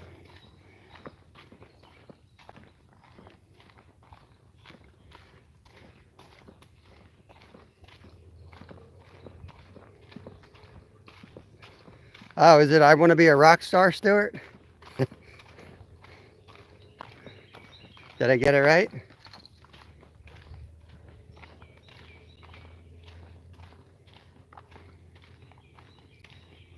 It's rare to have a trail like this around here. Trails here are usually filled with pricker bushes and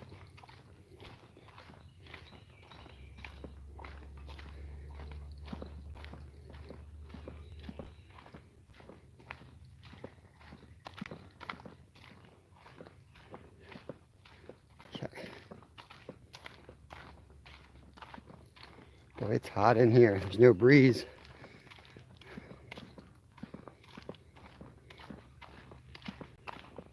Red robin.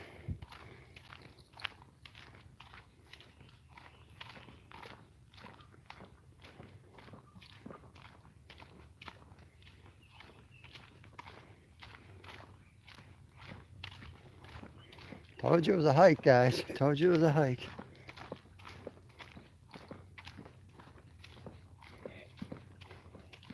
But I gotta hike back this direction either way. So might as well do it now and set up at a spot that we've caught carp at before.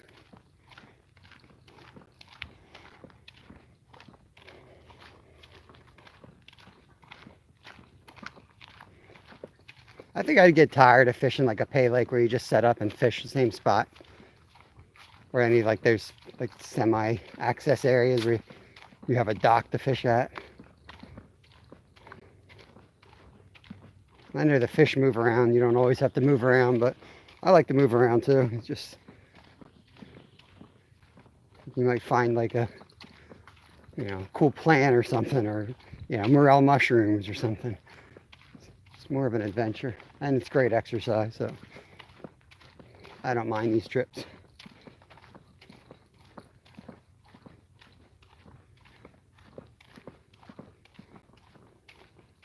burn off my bologna sandwich I just ate.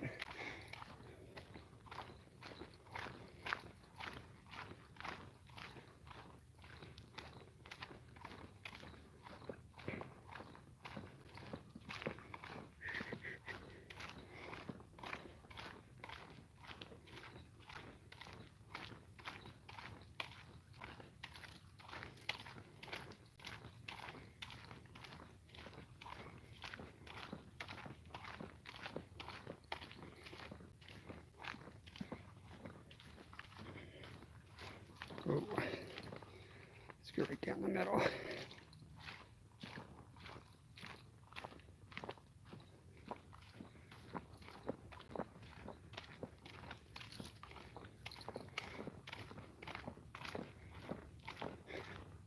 So much better to have the weight on your back instead of in the bucket. I didn't realize how heavy that stuff was, so I put it in the backpack.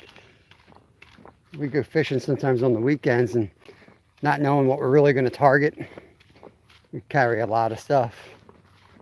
Especially when we're getting to the city with live bait and carrying, like, 12-inch creek chubs and stuff. Get back and like my elbows and my shoulders just hurt.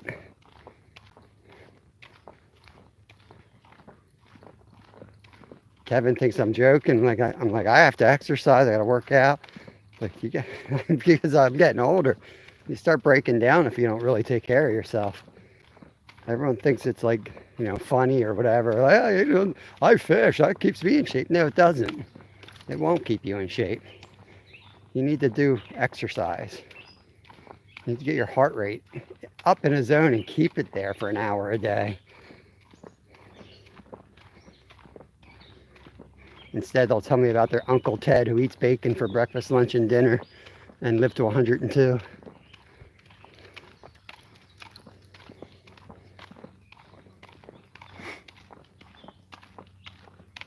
Now, if I could park here, that would save half mile off my trip. But tow your car here, because I have to drive out this road.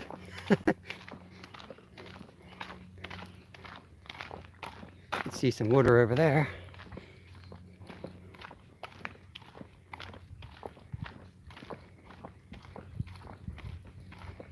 Let me see if I can shift this rod without putting you guys down and without hooking myself. There we go.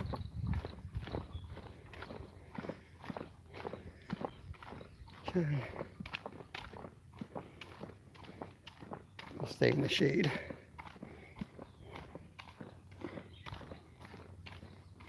Heading to a new spot if you just came in and you're wondering what the heck we're doing. We just left a heavenly place to relax. Not such a great fishing spot. So, moving around these little coves out towards the main body of the lake where we can hit the deeper water.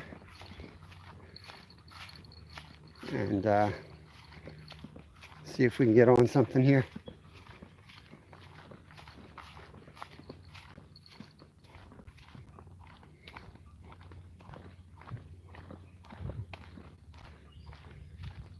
So, see how these little coves are here? We are in one of those right there, but there's actually 5 of them all the way across.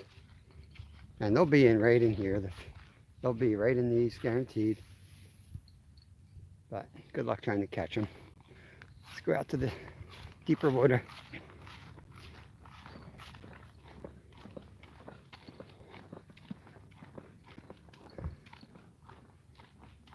This is where I had the standoff with the deer this morning, pregnant deer.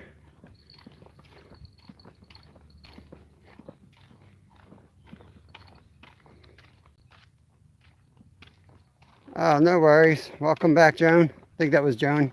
Saw your comment pop up and then got a glance of it before it went down. I'd have to use my nose to scroll, and I'm afraid I'd turn you guys off.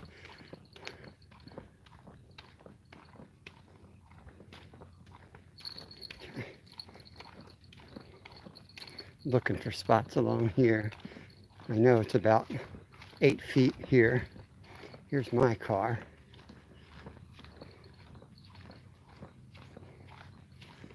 We can go.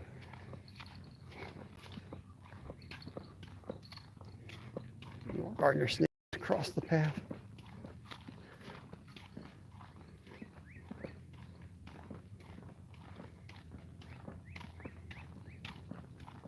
I like this dock a lot, but they don't let you fish off of it. There's always some under this tree.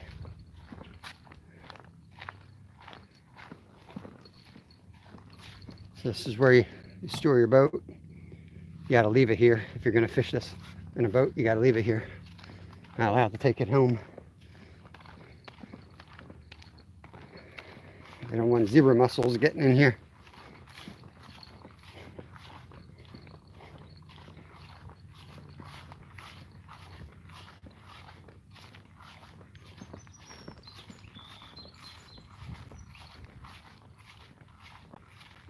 Look how big the geese babies are getting. They're not really babies anymore. Could fish out here. There's no shade now. Let's go up to the point.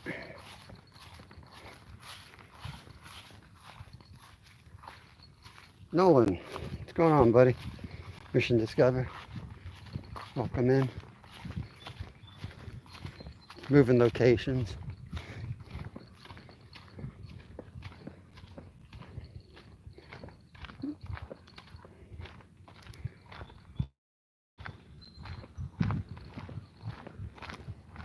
More goose babies. No shore fishing in the dock area. This is the bench I like, but you can't really do a live from it. But if you're not running a live, you can sit on this bench and put all 3 poles like right in front of you.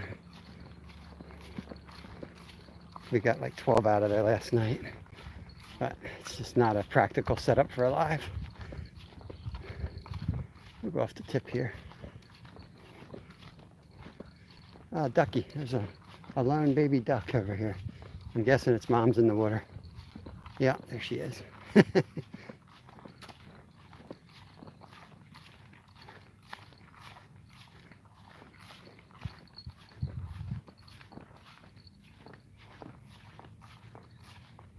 you go, baby duckies.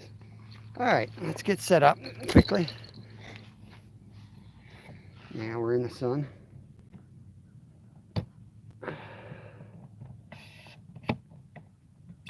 Bear with me, I'm gonna open up the tripod legs all the way because I'll be standing up here.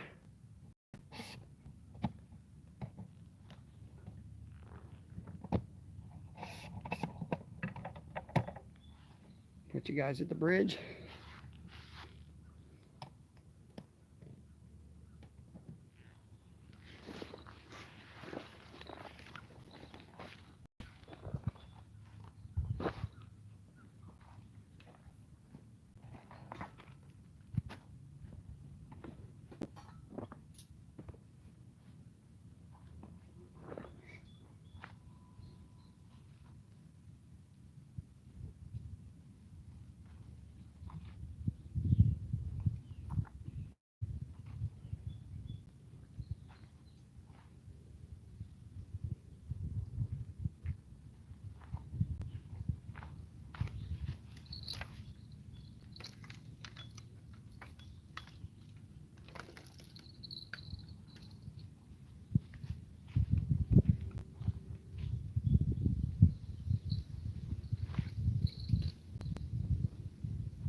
bells on. Get them all set up, and I'll come back to chat again. You guys know the routine.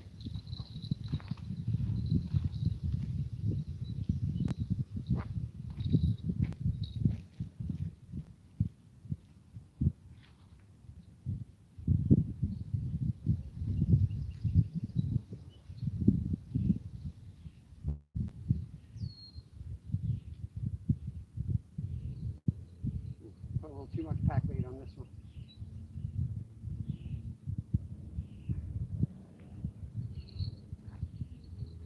Send this one down that way.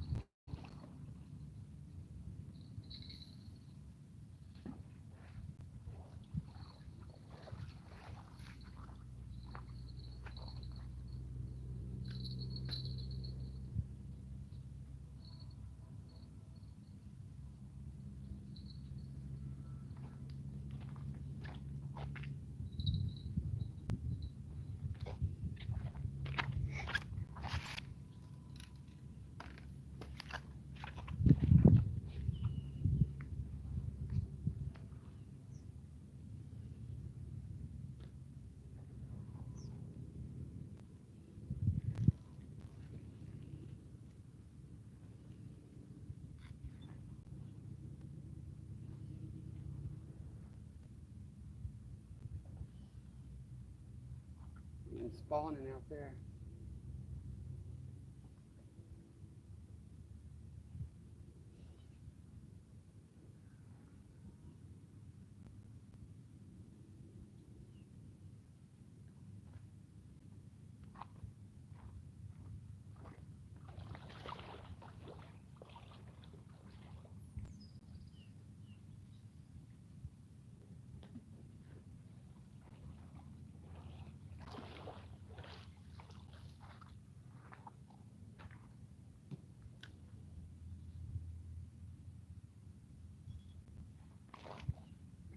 Pack bait up here in the shade.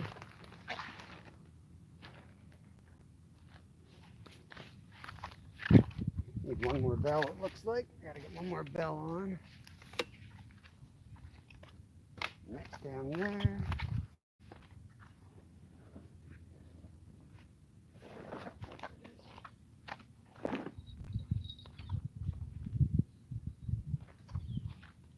All right, we're fishing. Back it up a little bit.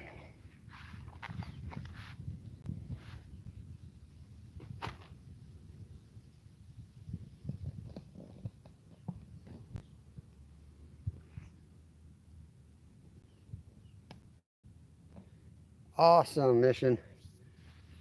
Can't wait to see it. Good stuff, buddy.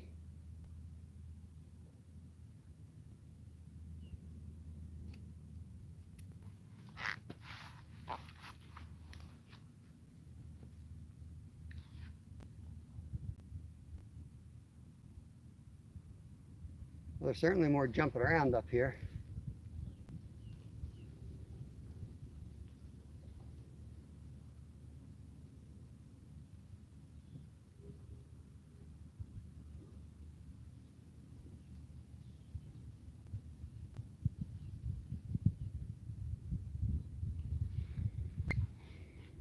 It's not a bad hike though. It's pretty nice back there in these trails.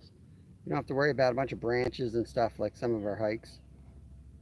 I like the looks of it because it's kind of around here. We don't have a lot of trails that look like that where it's kind of opened up.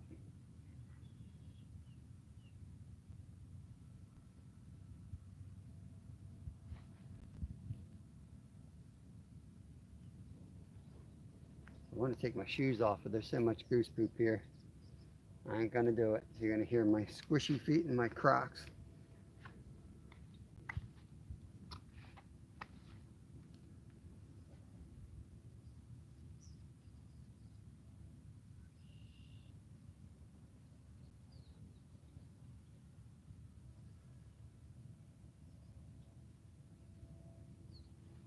Got 13 awesome people in here. Appreciate you guys.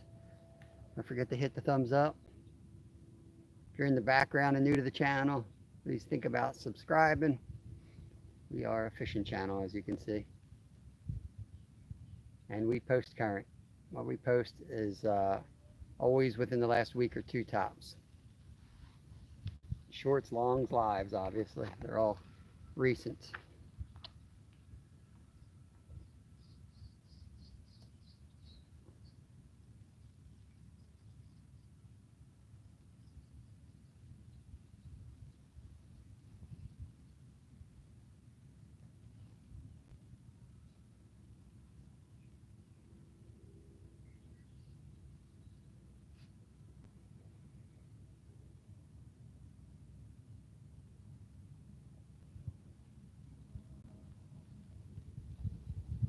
I'm going to pull that bench over here. Let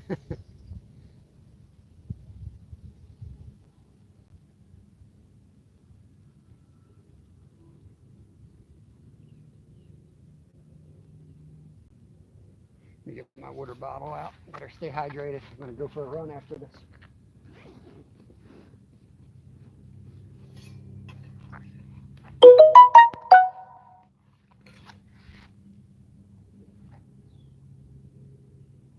I should have brought my sneakers. I could have done a trail run up here.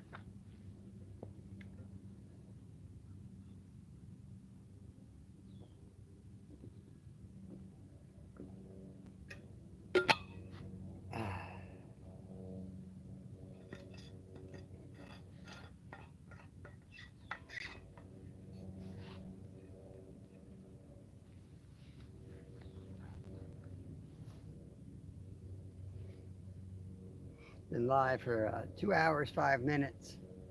The plan is to make 3 hours today, with or without a fish. Just putting our time in on the water and waiting, waiting to get lucky.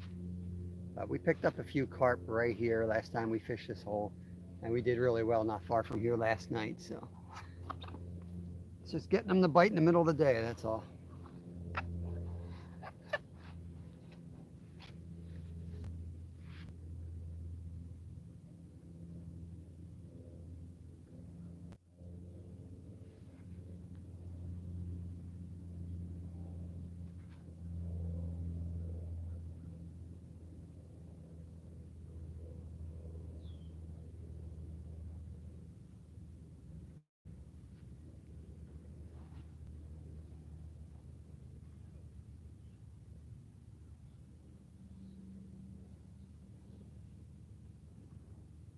Yeah, right over my lines. Thank you very much.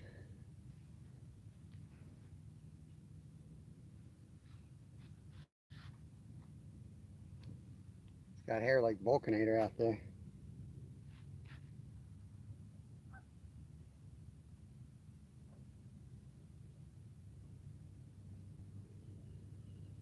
Thought I heard a bell.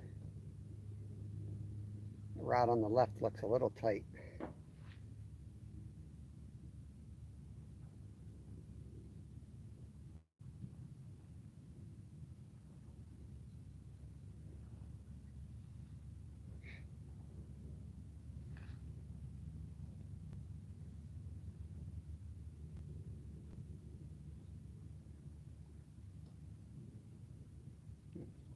Huck Finn out there. Wants to be on camera. Fish right on top of my line.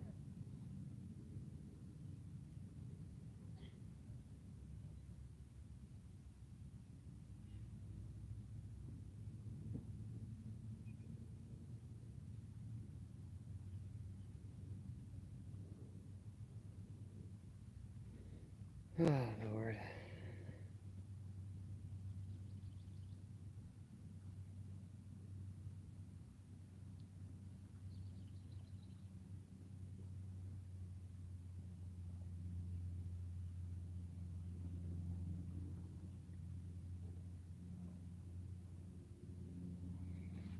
We'll say we cast it around the 2 hour mark just to keep track of it.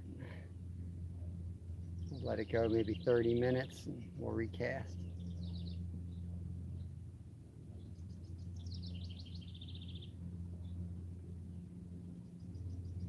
Last time we were here, we caught them both off the left side.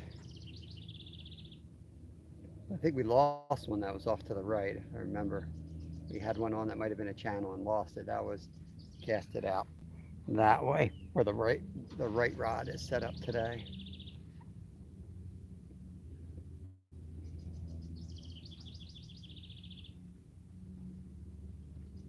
Might look desolate here, but out there about 20, right where the boat is basically, or was, there's a bunch of algae beds. Another couple of weeks that algae will be visible from here. It'll be on top of the water. So that's where they are. They're all around that column.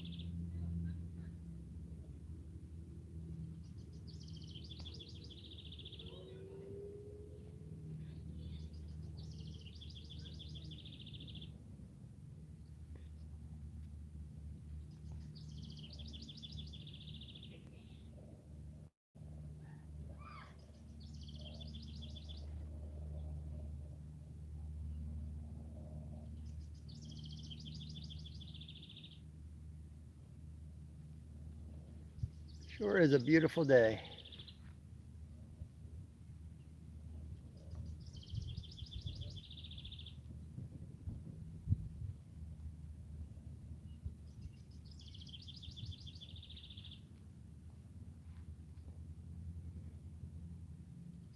I think y'all are just being quiet and hopefully not missing anything.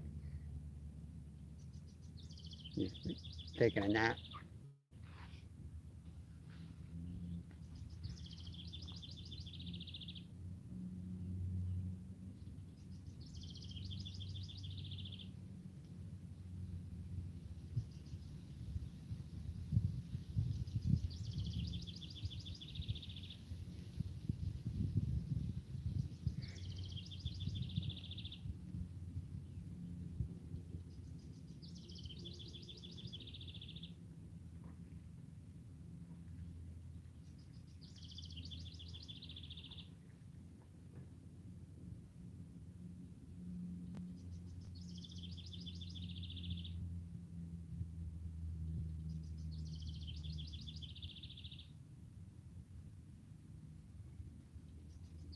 Am here, accounted for, and awake, and awake.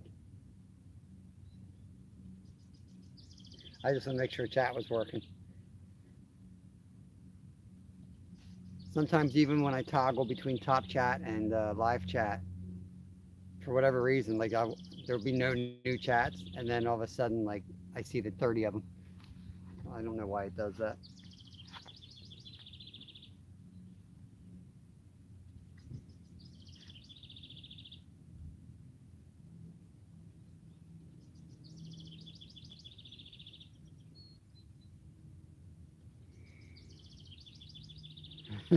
Raptor Will, everybody's everyone's taking attendance now here and accounted for.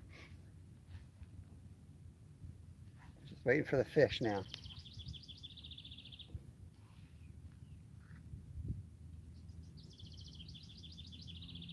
There wasn't a ranger sitting right in this truck behind me. I'd move this bench over here, but I'll bet you that's against some type of rule too.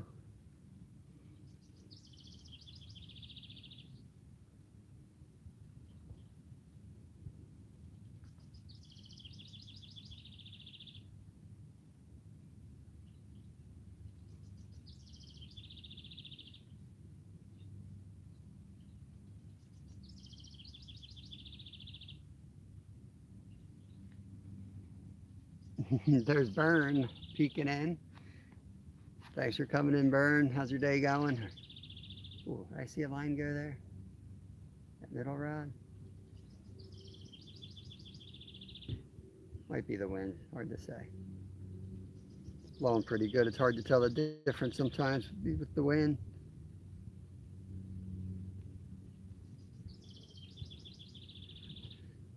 Joan's still here. We just moved spots, so we're hoping this spot produces. The first spot was an awesome place. I could have slept there all day, but fishies weren't biting down there. We hiked up to this spot where we've had some more recent success. See if we can pick a couple off. It's just beautiful clear skies out here. A little on the hot side, but the breeze is nice.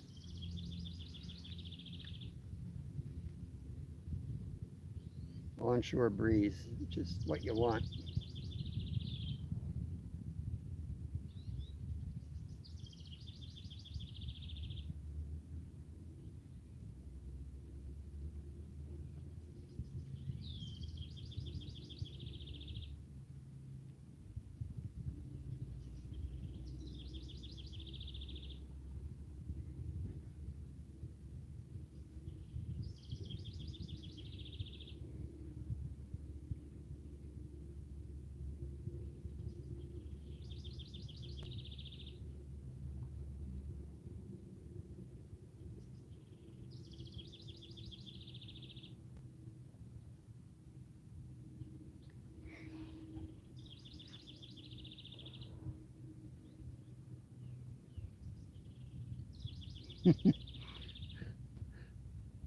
The chat is now Scottish.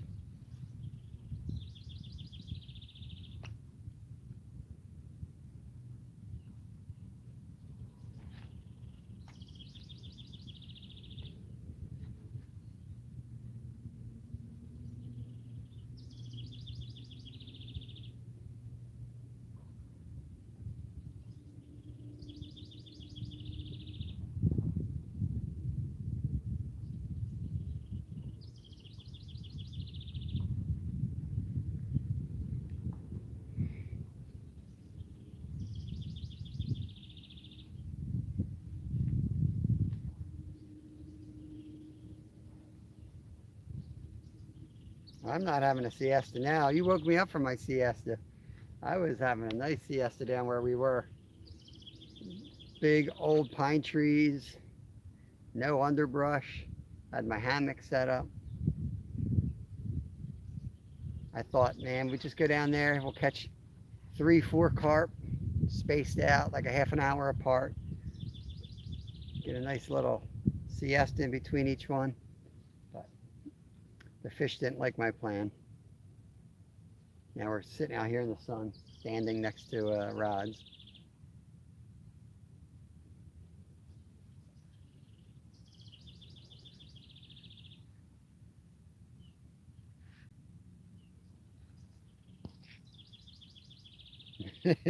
I did want to move.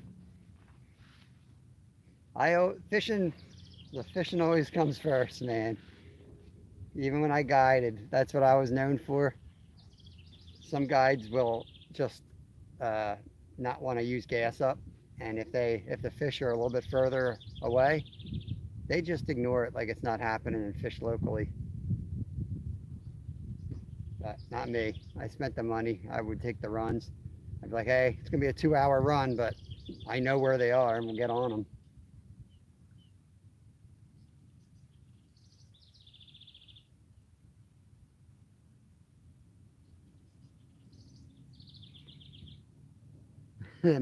Mission has returned.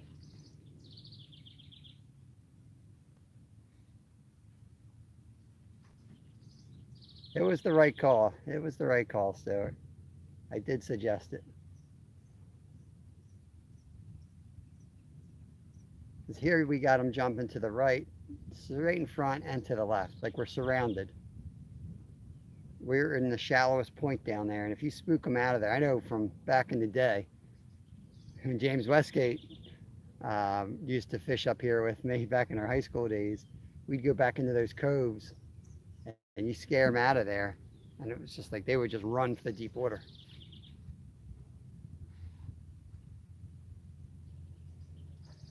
They're skittish on those edges.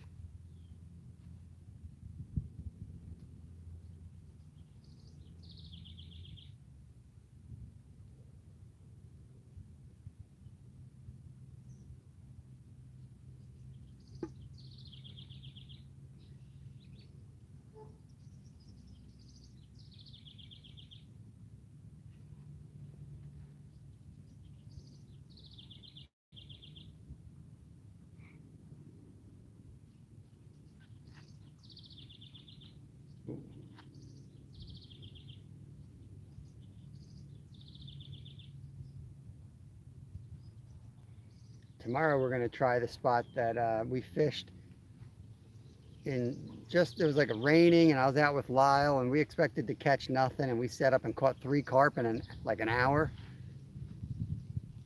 They weren't huge, but they were decent.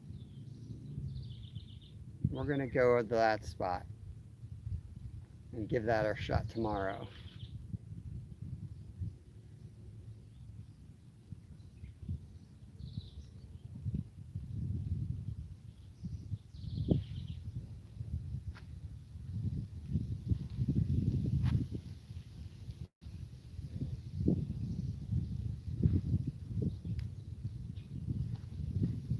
Most likely it's just the weather. Probably run around in circles, and where it can stay at the same spot, and it's all going to equate to the same thing. When they bite, they bite. Breeze just picked up there.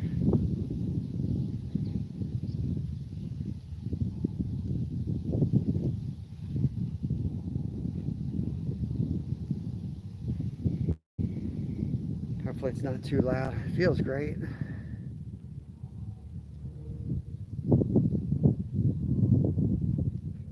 Yeah, like I said on the live yesterday, if, like nobody comments liking that type of thing, which they don't.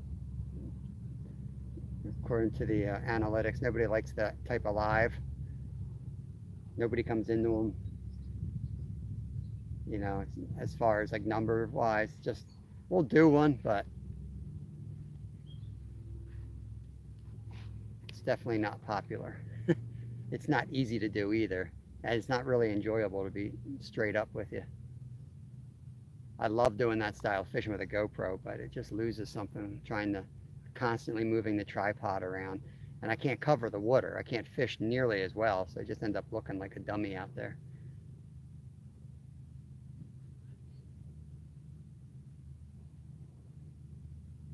Center rod's getting good taps right now. Let's see if it goes. That's got to be a fish.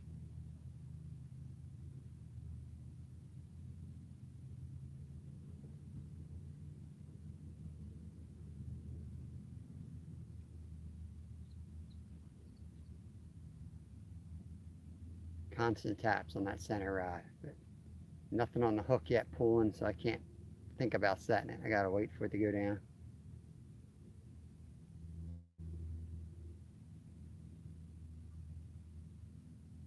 Could be a little bullhead or something too, but this is not bullhead weather.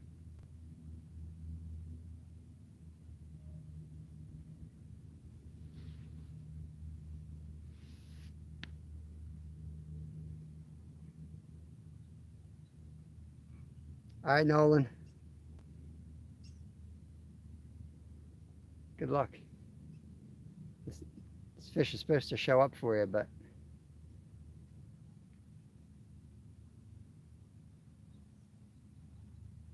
go to the spot Kevin was trout fishing with your flies.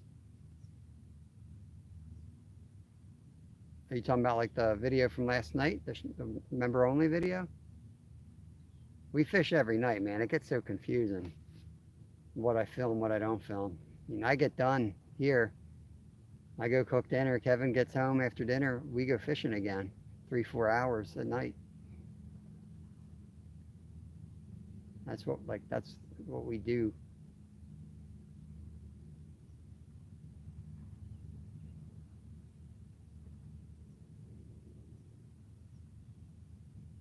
Sometimes I just drive them and then post up on a rock somewhere and take a nap or relax. But I usually have my line in the water. Hey, Mom and Sons, welcome in, Tammy and Ray. I'm not feeling that great today. We'll be watching, but I have to go do some work in the building, but I won't be out there long. Yeah, take it easy. Try to get some naps in, or at least get your feet up and rest. If you feel better. Well, that one jumped right in front of us. They're spawning out here. Chasing again.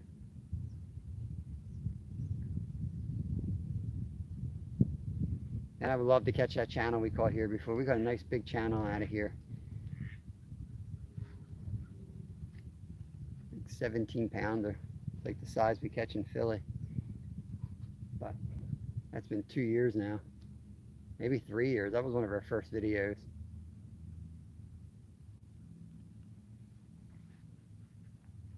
Definitely the first like 50 videos. We're over 1,000 videos now.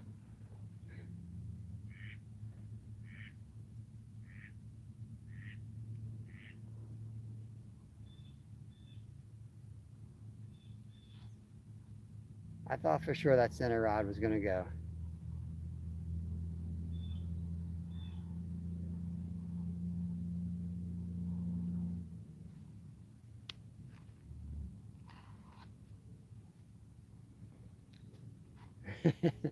Thanks, Tammy.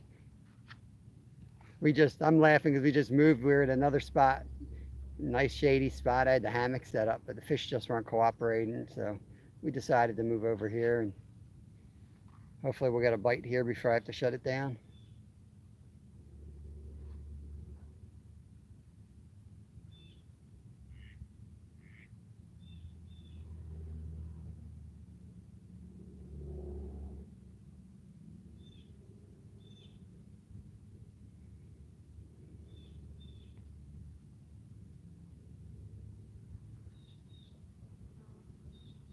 So the video from last night, well, yeah, at some point, I mean, that's an hour and a half drive from here.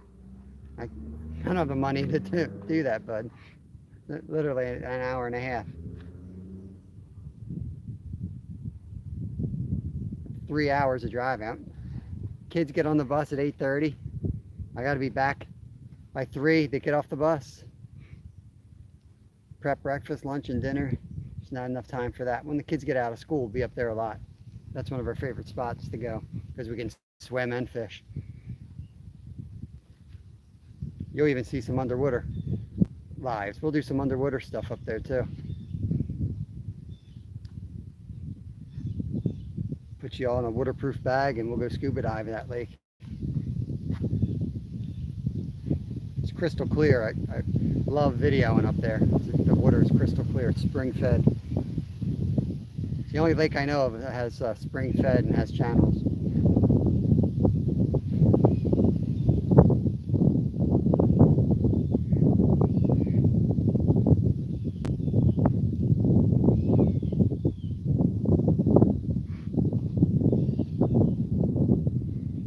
Thank God for this breeze or I'd be cooked. Mid 80s here.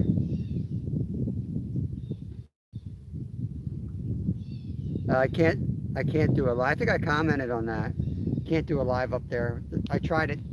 If you remember, I tried it twice before. There's no signals. It's up in the middle of the mountains. There's hardly ever a signal. When I do get a signal, it's really bad reception. We rented a cabin up there one time. It was horrible. Remember, it snowed up there.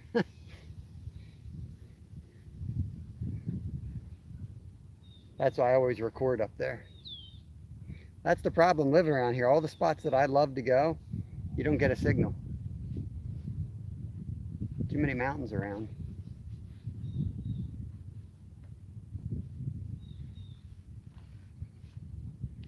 Especially with like the trout streams and things like that.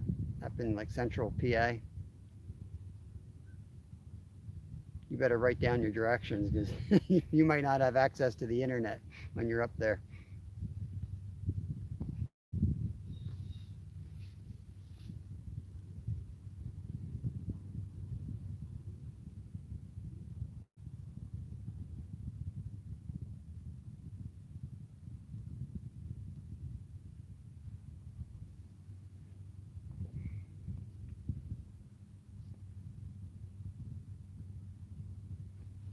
Sandwich is making me thirsty.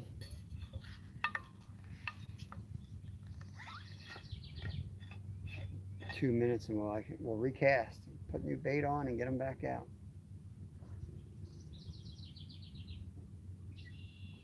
The rod on the left looked like it just got hit.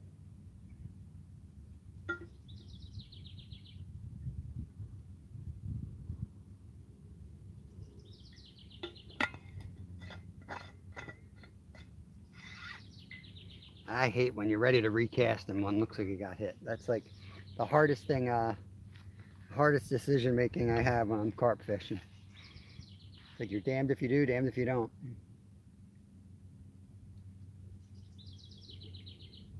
The rod over here got hit, so I'll start I'll start with this rod and then that one, then do this one since this is the one that just had that tap.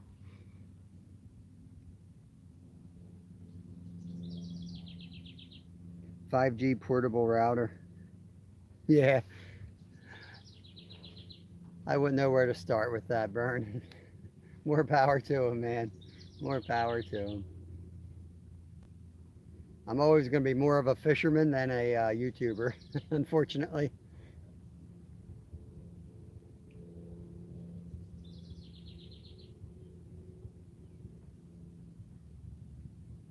I try to share things, but I'm not going to do it to the point where I can't enjoy it. And I don't like that stuff. I was the same way with bike racing. I was like a dinosaur. Everyone had all this tech stuff, and I'm just like, no. I know it's better. I know it works great, but for me to figure it out and use it, it just takes something away from it. Same with live scope and all that crap. Just, no, thank you.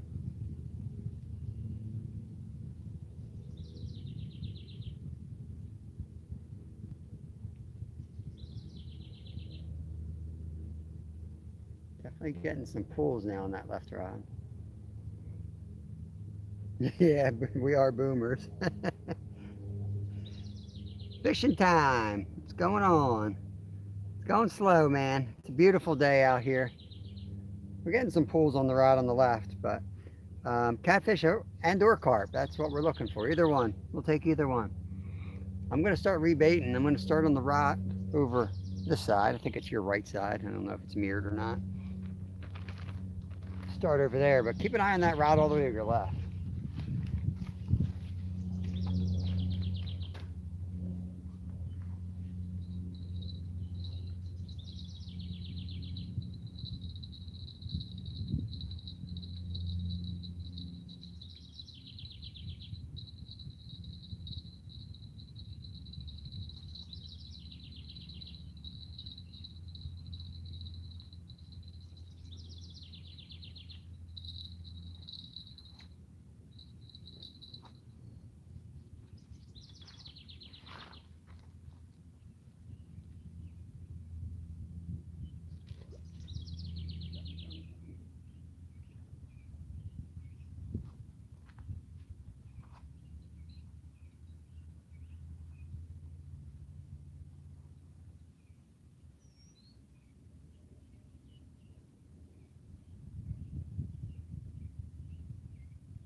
All right, we got fresh bait out. Cast it out a little bit further, about as far as I can get the line spooled.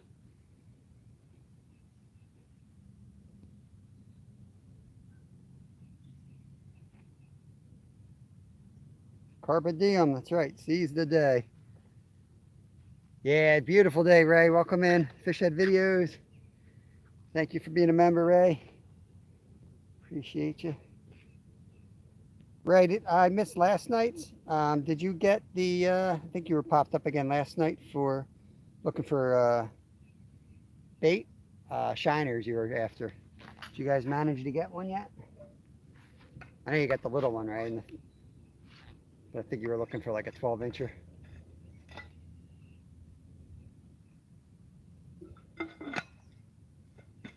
Give it about another half an hour and we're going to call it quits here.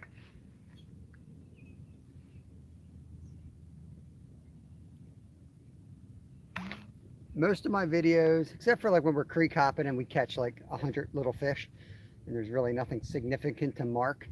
But if we're doing carps or catfish or something like that, just look down in the comments section. I put the times of the catches there. If I don't catch nothing at all, you're going to see me call it Skunksville.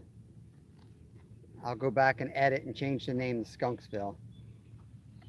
Unless it's something significant happened or I think it's a really good video because I went over something.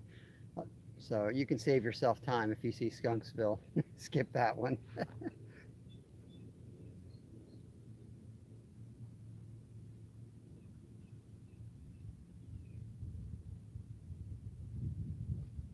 It's Rayo. Rayo.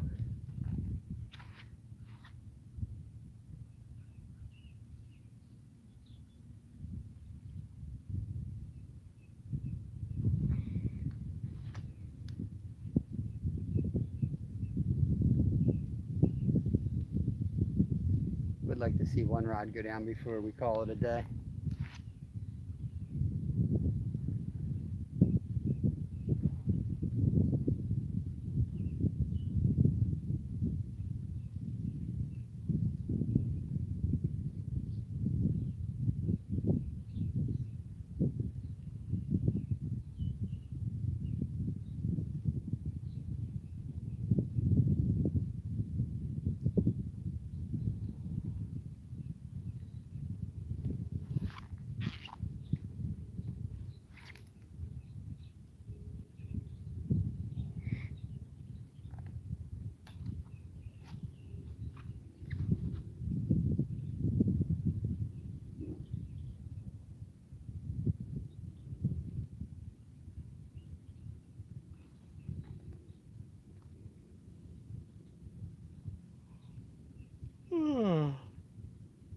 I was talking about doing some more muskie fishing soon. So probably going to be wasting a whole lot of time. Ooh, rod to the left, looked like it got knocked there. Chasing muskies, which is awesome and fun to do, but it might look like I'm not working. Like I'm getting no content for a while.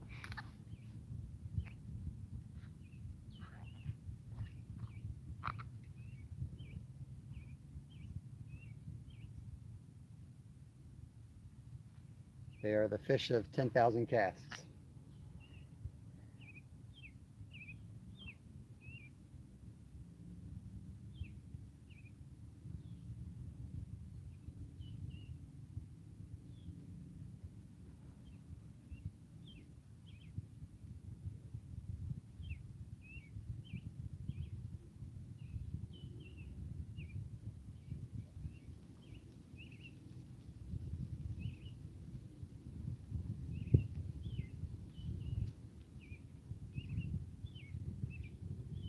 And it's a beautiful day. You really need the overcast, rainy, breezy.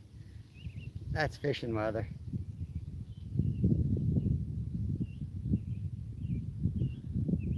It's a nice day to fish.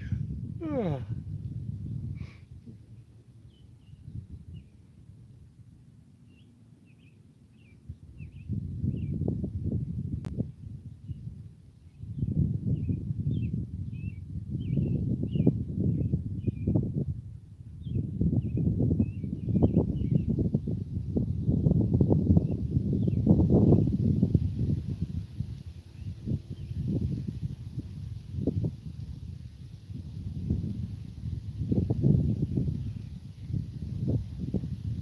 I did, Stuart. I always do that, but I timestamped the trout. I timestamped the cleaning of the trout, and I timestamped the cooking of the trout.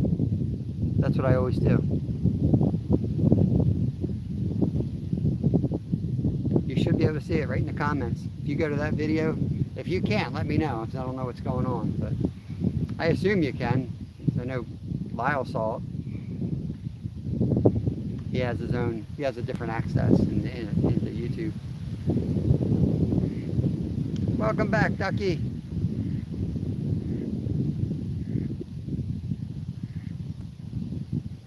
Ooh, got a little breezy right then.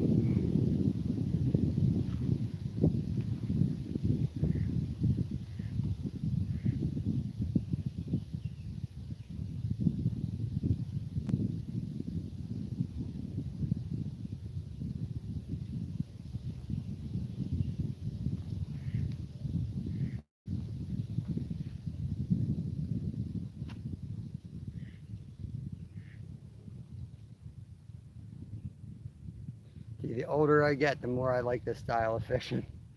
There's just something about watching a pole. When that sucker goes down, get one good bend like that, you have the patience to sit around for a few more hours till it happens again.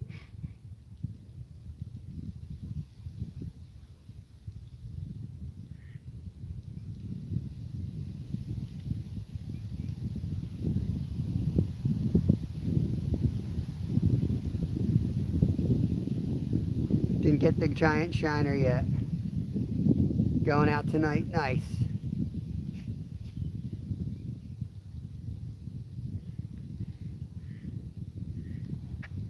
Yeah, we'll be out tonight. We won't be live, but we'll be out tonight.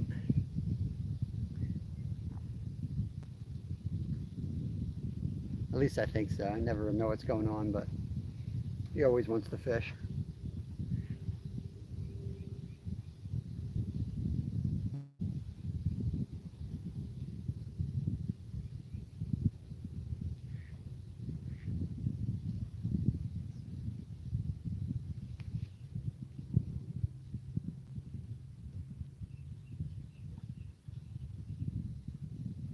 Come on, Carp. Too much to ask. Just one of you to bite.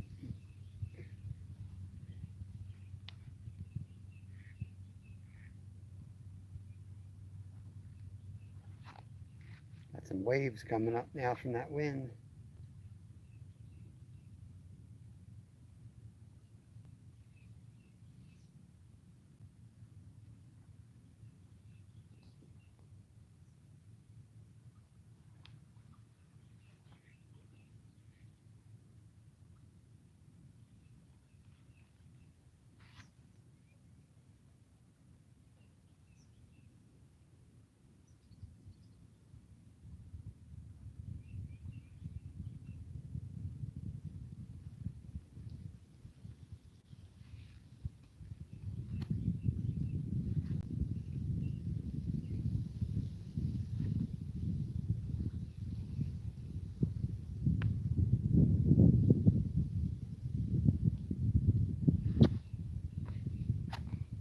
Ray always fishes.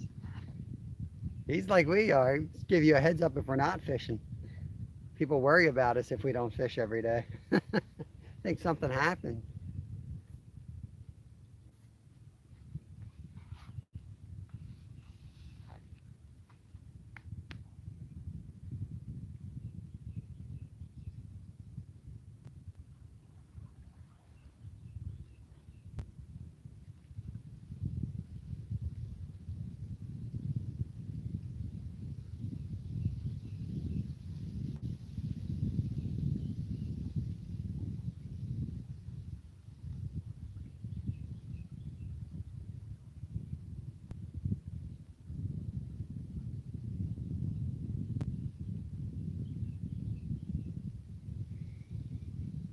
Trying to will one of these rods to go down.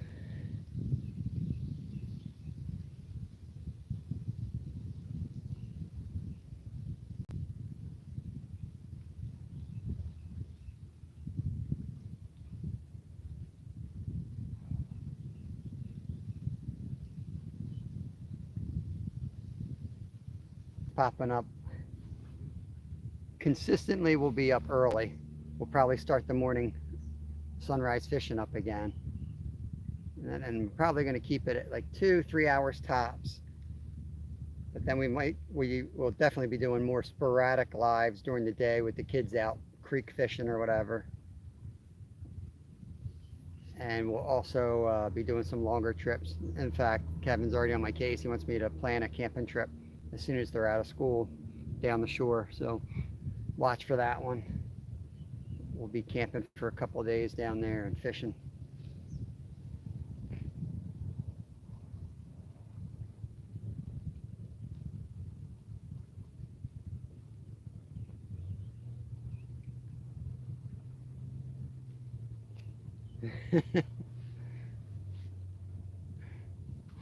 I'm wrapping this up so I can go running in a little bit. I got to get a 4-mile run in. I run on Thursday nights with a group, and I'm trying to get back into shape. And my times keep getting faster, but I want to keep it going that way, and I got a long way to go. There's a snake going by here. Sure. That's a big one. Let's see if we can walk out there. I don't know if you guys can see him.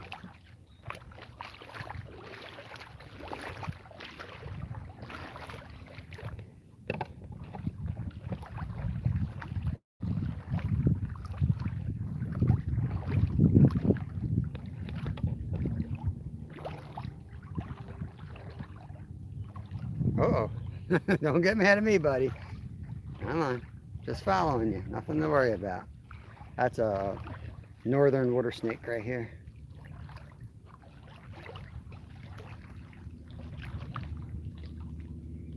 Now he's on land and I'm in the water. Something's wrong here.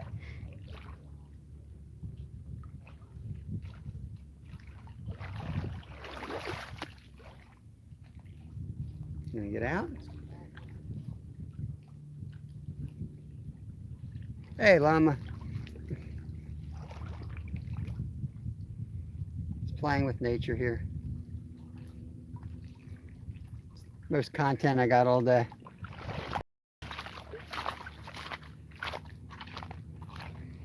Welcome in. Thanks for coming in here, llama. We're wrapping it up soon. I'm gonna hit the 3-hour mark and then call it pretty much. I'd give it an extra 10 minutes if things look promising, but it's one of those days where it's what I call them is it's too nice to fish. The fish just aren't biting.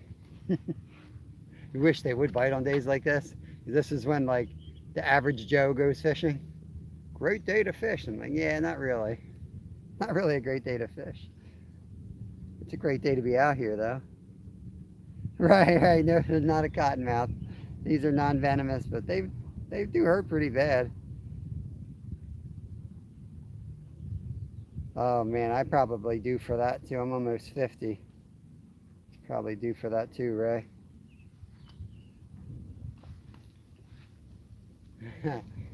Snakes don't. There's not many animals that bother me.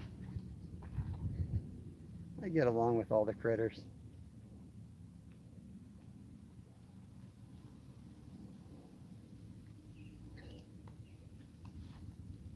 Might have to go extra innings here to avoid Skunksville.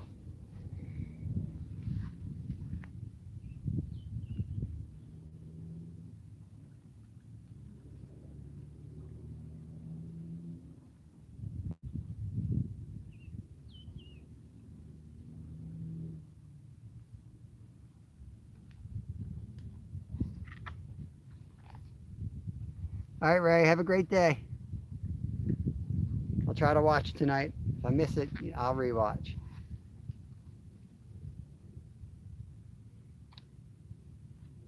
I visit as many channels as I can. Can't get to all of them. I make sure I get to all my members, of course, but I may go a week or two without like missing something or whatever, and then if that happens, then I usually just grab a playlist and run them. But I have a TV that I always have running on YouTube.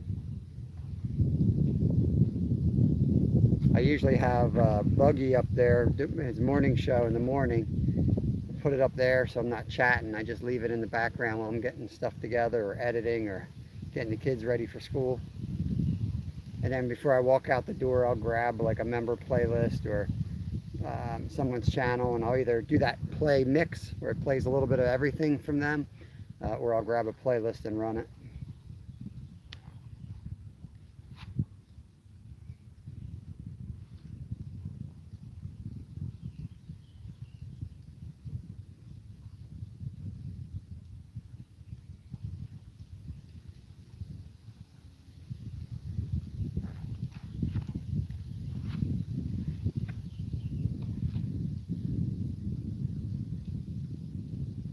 Feels so nice up here. I'm going to get in the car and I'm going to go home. There's going to be no breeze. It's going to be like 100 degrees. That's an exaggeration. It's going to be like 87 degrees. And then I'm going to go run on black asphalt, burn up. But I need to get my butt in shape. It could stand a little, we used to call it Hell Week from like the Army. One of my coaches and financiers when I was racing professionally, he was a Marine vet, combat vet, injured too. One of those like total hard asses. He'd call our training Hell Week, first week of training back for the year. And that's exactly what it was.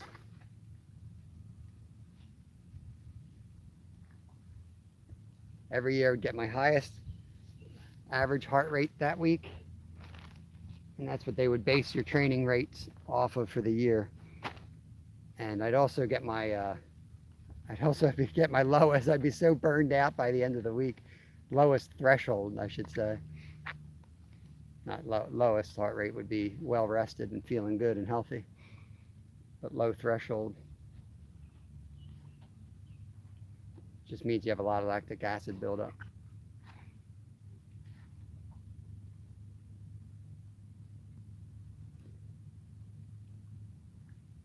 All right, Loma, mow that grass. I got to do that in a little bit. I demolished some of my yard building the porch, so I just kind of give it a couple days to bounce back before I run a mower over it.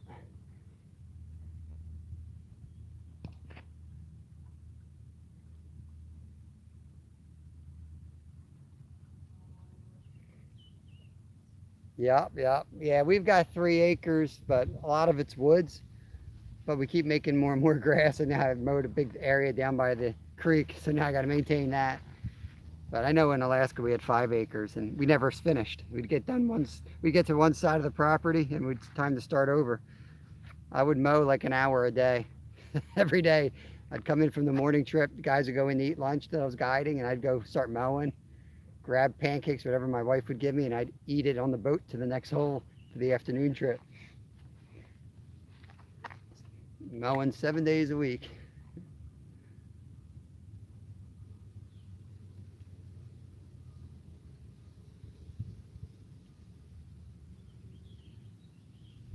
I see the fish jumping out there. They're popping up, looking at me, laughing.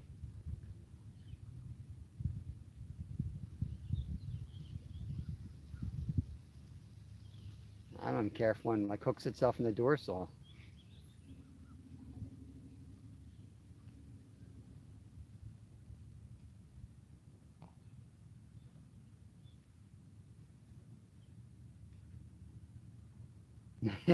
Nine and a quarter, all trees except 2.5.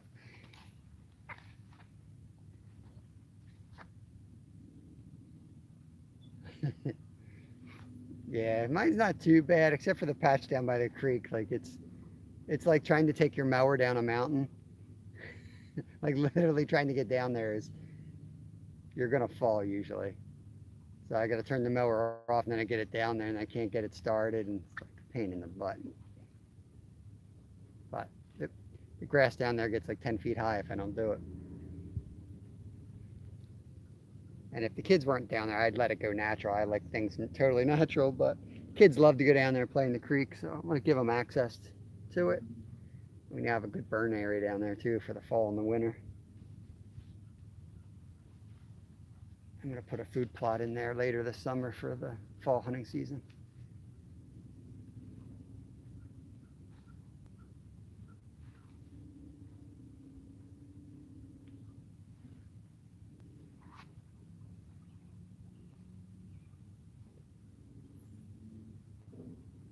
Yeah, that's exactly it, Loma. We plant all these apple trees and blueberry bushes, these little gardens. They're all cute to watch, but that's their last gardens were rectangular. I was like, I don't care. They're all going to be a rectangle. I can just one lap around. The apple trees are the worst because the branches all low and hang out, and it looks like you're vacuuming under a table trying to cut around them.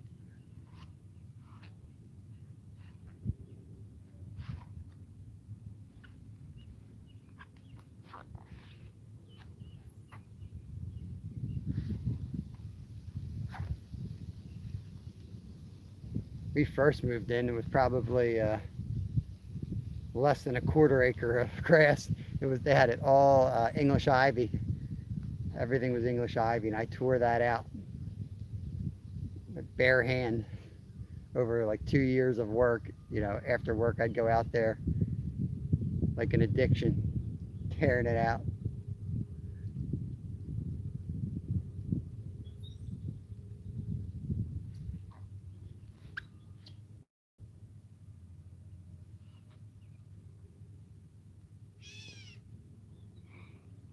I'm not kidding. I know. I pulled my back out so many times during that. There's nothing worse than trying to pull like a root out when you got back problems. It's like the worst movement you can make.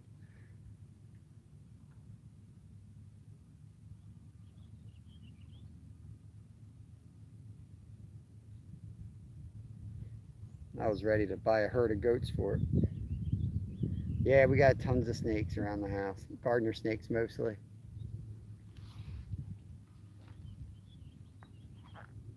You tighten these lines a little bit.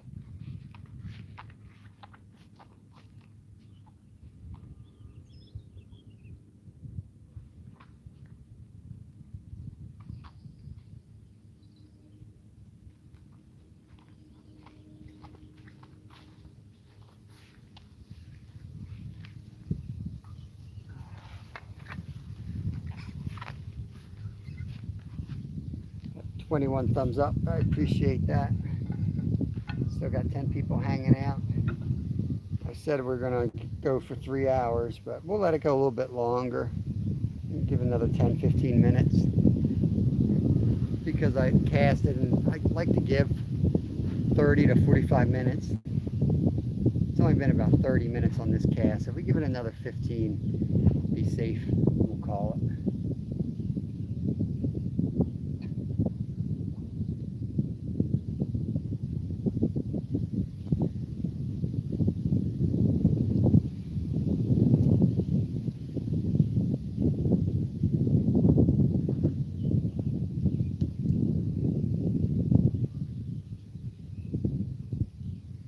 Yeah, it's not a good day, Stuart. I got too much doing. Sorry, man. Maybe tonight or something, or tomorrow we can catch up, but no can do today.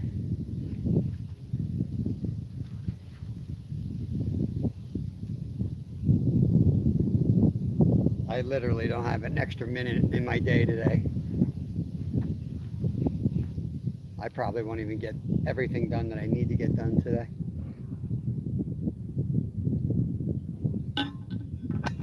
We'll catch up soon though. My phone's probably on 10% anyway. So even if I could talk to you, I'd have to put you on the charger and stand next to you, which I definitely can't do. I got places to go.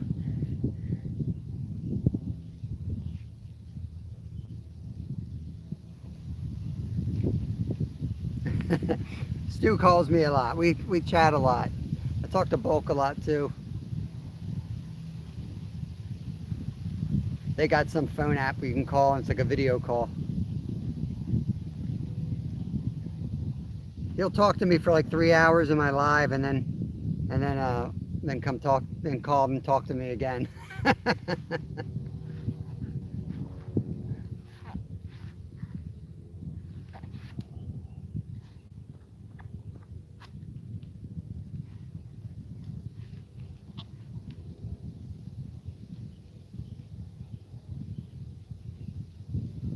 You love cutting grass. Who loves cutting grass? 23 on my end. What does that mean? Oh, thumbs up. Gotcha. All right.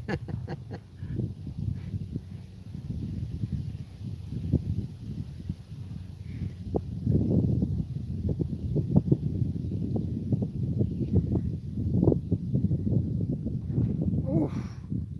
Big carp just jumps right to the right of us. He told me to stay a little longer, I think.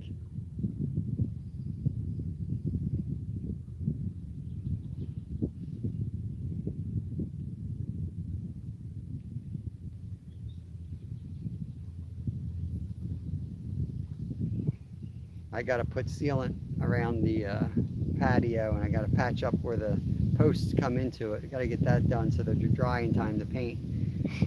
To run, I got to do my ab workout. Got to clean the house, clean the kitchen. I got a stew going for roast beef. I got to get to the store and buy some more ingredients, I think, for that. And I got to clean the car out. I got to get an oil change done on that. Gotta get all that done before 3 o'clock. And it's probably like 1:30.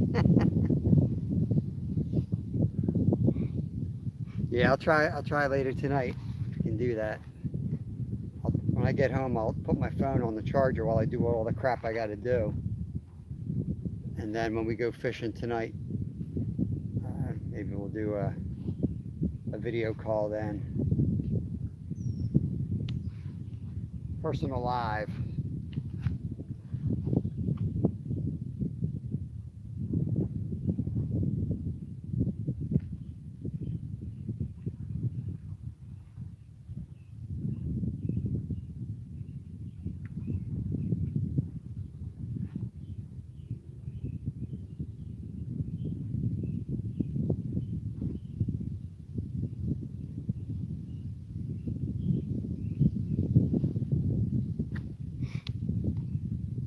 Somewhere in between, I gotta find time to visit more channels too.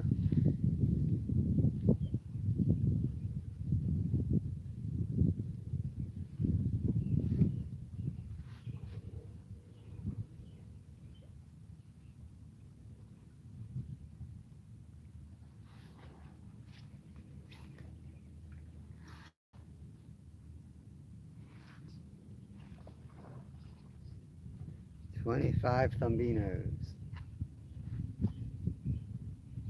Well, if I had a riding mower, I would love to cut grass. I'll say that. I did cut grass for a while with our construction crew. They had those like 0-degree turn mowers. And we usually had them just to finish up huge jobs. Like we would do everything from building a patio, building a house, to landscaping it ourselves. These were like, millionaires that we would work for. But sometimes we would have like a big project, like a big mall or something we would maintain on the side as a side gig. And those mowers were fun. I didn't like sitting on them all day though. Vibration got a little old. 1 p.m. Got a suggestion for me, huh? You know how I love suggestions.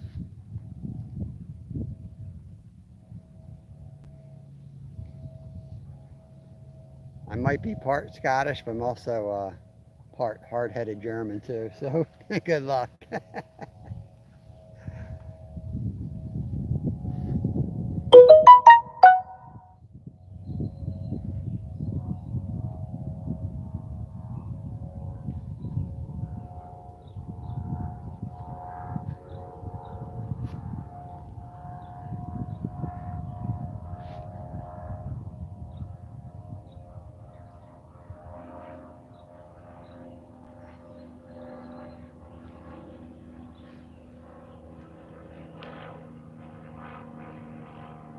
Hey Wendy, welcome in.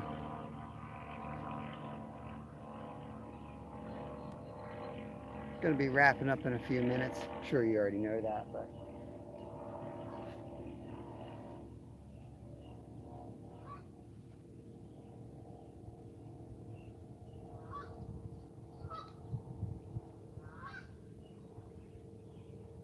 Sound like an angry goose coming in from somewhere.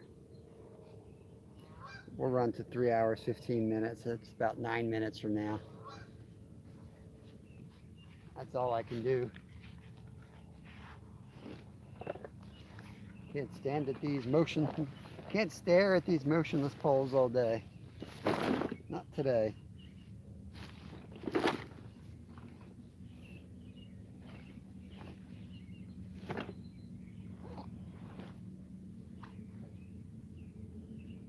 This is like the easy part of the day. When I go out fishing with Kevin, we're going to be hustling.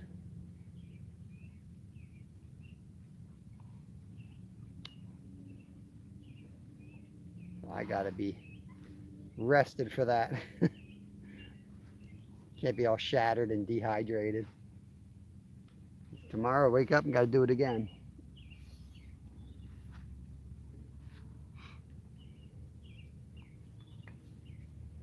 Oh, there's bulk.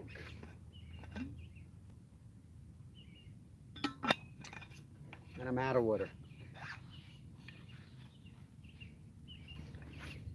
Perfectly, perfect timing. Packed exactly 3 hours and 15 minutes of water.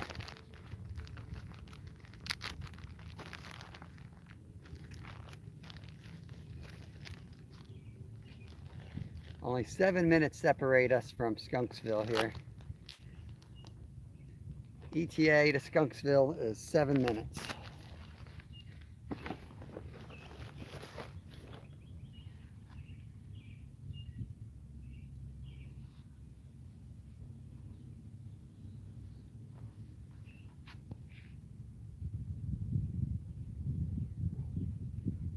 Yeah, let me try to give Loma a wrench.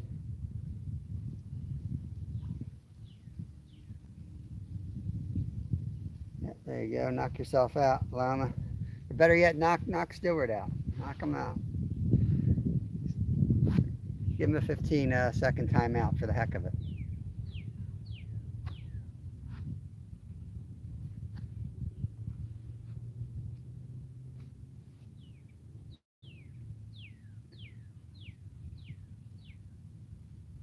Hey, Trout Al. Yeah, that's all right. That's just the way it goes with schedules.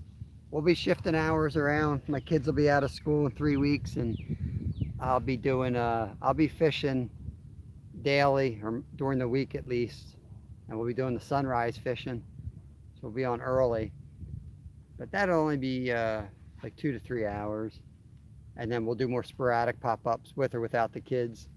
But the mornings, I'm going to be live every morning. If the kids want to sleep in because it's their summer vacation, they might join us on certain days, but I'm going to try to be live every sunrise, Monday through Friday during the summer. I may fish on other people's channels too. I might be getting away from just fishing on my own channel a little bit more. You can go out, get exposed to different audiences and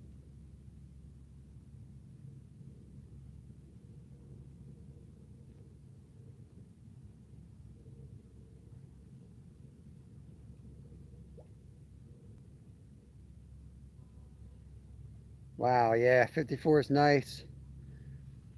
There's a local creek where we had our spotting.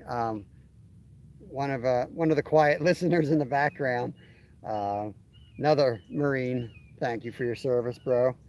Got one. He didn't measure it, didn't weigh it, because that's the way he is, kind of like we are. But it looked just as big as our 50-incher. Ooh, right on the end. Come on, baby. Come on. Let's go. I just bought another 20 minutes. Come on.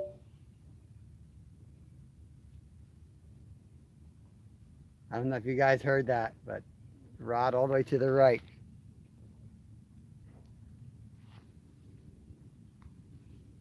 Just got nailed, the bell rung and everything.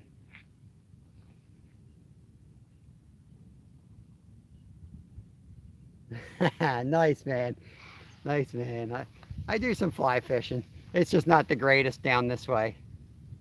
But I do a lot of fly fishing when I'm not live because I don't like being live. Fly fishing just like annoys me walking the creeks. I like to walk the creek unfettered.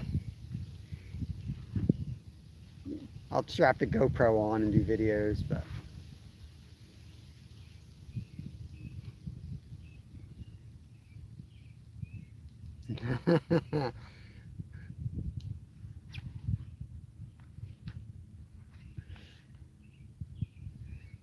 that was a definite hit. There was no doubt about that. I'm sorry, we have to go extra innings, guys. It's the rules. I don't care if y'all have to leave, but I'm going to stay just so that it's not a skunk.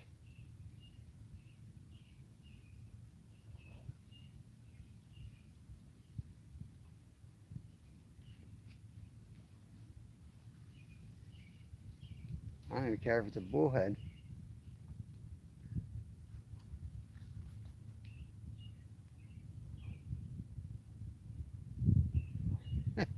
just, just made me think about that last tournament Kevin and I did a while ago. Ooh, there was a good pull on it. Come on, go down.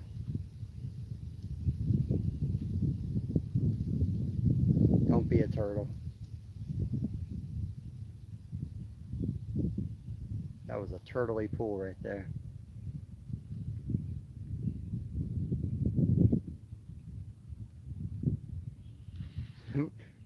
I think we had the biggest fish caught, but it was a bullhead. We had this giant brown bullhead. One of the bigger fish caught anyway, but it didn't count.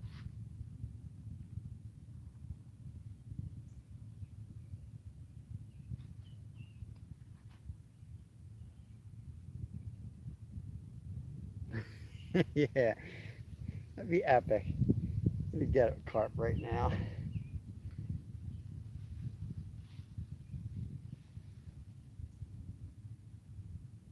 Come on.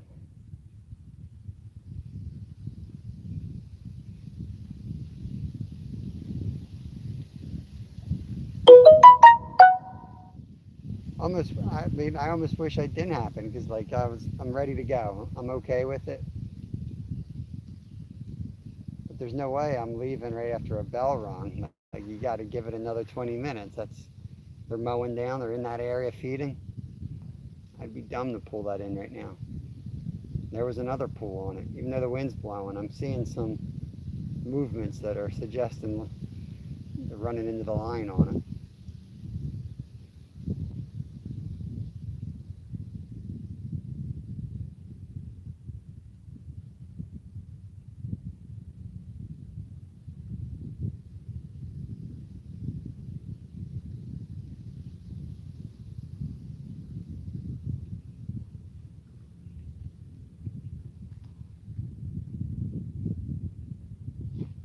Alvin! We're in extra innings here, Alvin. Trying to avoid Skunksville. I said we're going to end it at 3 hour mark. And then I said we're going to give it another 15 minutes. And then we just got to tap on that rod. So now we got to give it another 15 minutes.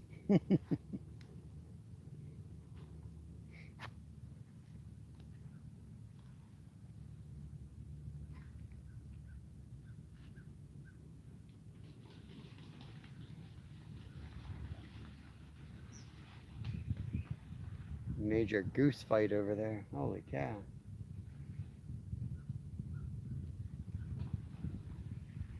And if you guys hear that splash, it's like a major, you're not going to be able to see it, but it's through those trees. You might be able to see it, I don't know. They'll probably do it again though.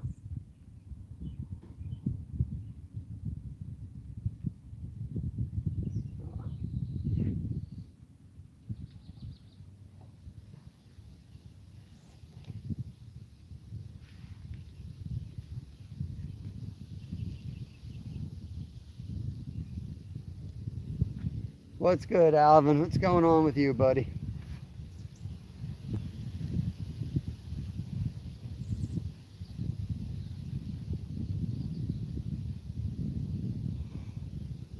Oh, God.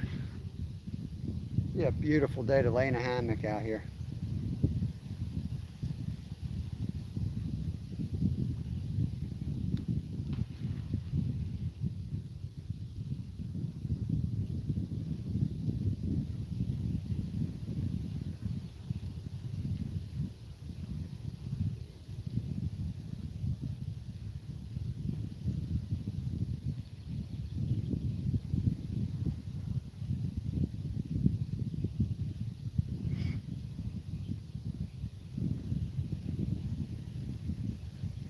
Taking it easy. Me too. Me too. Nah, it's not Skunksville yet. We changed. We rerouted. We rerouted. We now the ETA to Skunksville is now 13 minutes.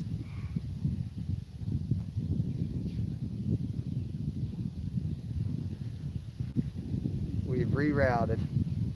We may avoid Skunksville altogether here. Got some promising tippy tappies over there. We might avoid Skunksville and ruin Stewart's Day.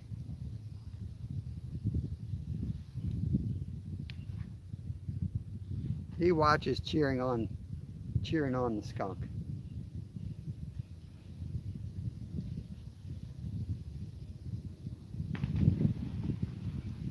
It's one mad goose. Oh yeah.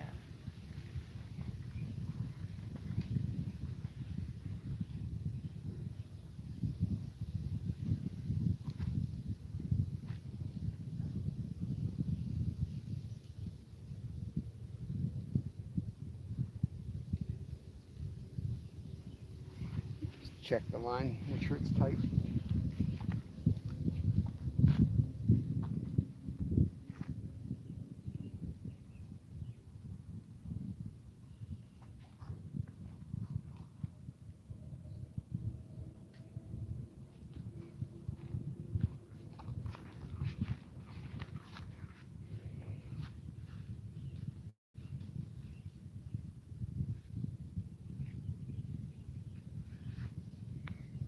Got 14 people in here. It's the most we've had in here all day, and I'm about to quit.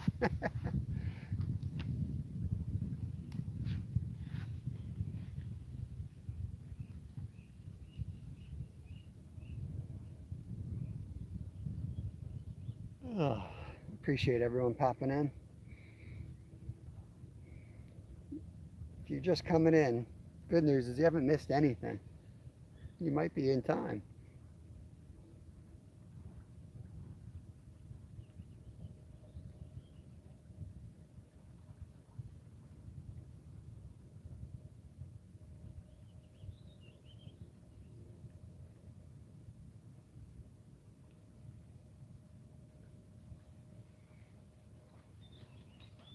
I'm not even seeing them jumping out there anymore.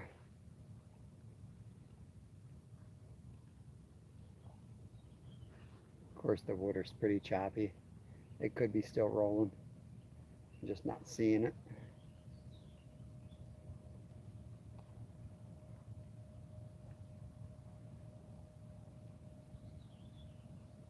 We're guaranteed to catch fish today, Stuart. Just might not happen here live.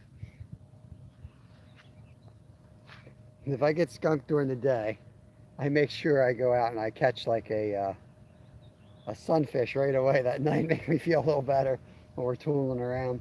Last night we caught carp, bass, trout. We got a nice mix of fish after yesterday's live.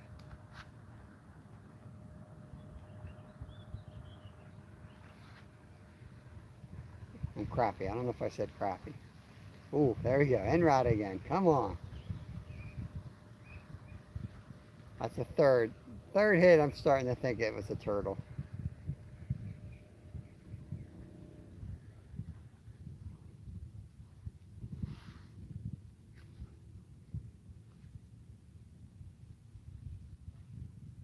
Just want to see one of these rods go right down to the ground.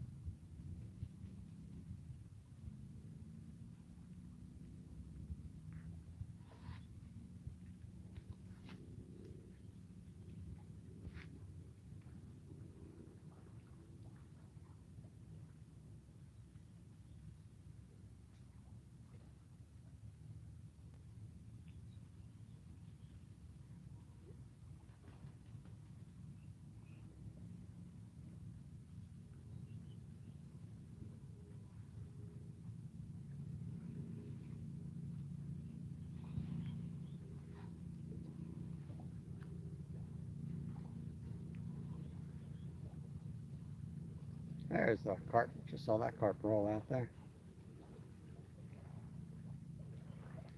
It's like a tidal wave coming. Oh, mini tidal wave. That's weird. Really weird.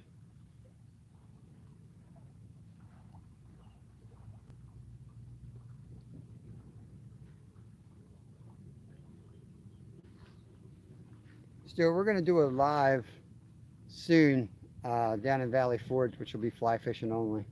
That may accomplish what you were looking for live. That's chasing wild browns.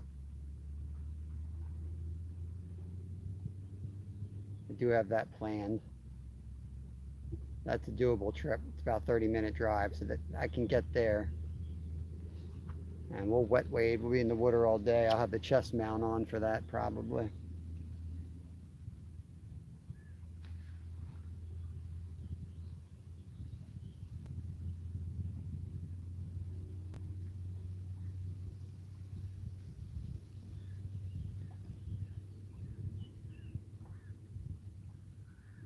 Six and a half minutes to Skunksville.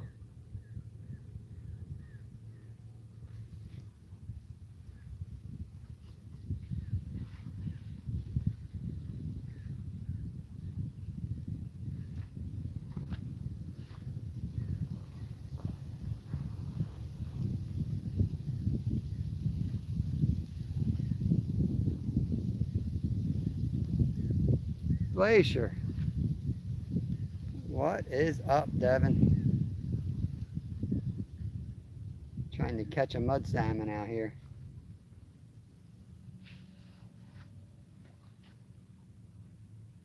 He came just in time to see the skunk.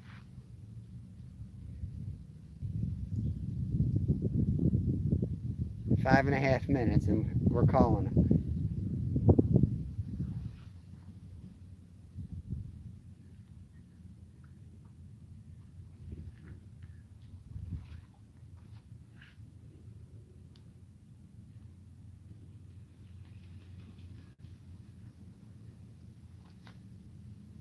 I got other things I gotta get done. I'm the trophy husband. I get home, my wife gets home, dishes aren't done, dinner's not on the table. That could hurt our chances of fishing tomorrow, guys. That's how it is these days. She's making the money now.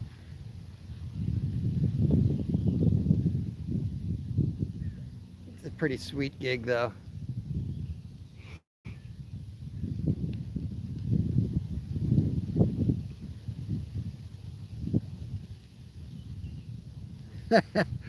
Nah. You couldn't do it here with the waves messing you up. You couldn't run them that way. There's a lot of guys that use them here. We outfish them all the time.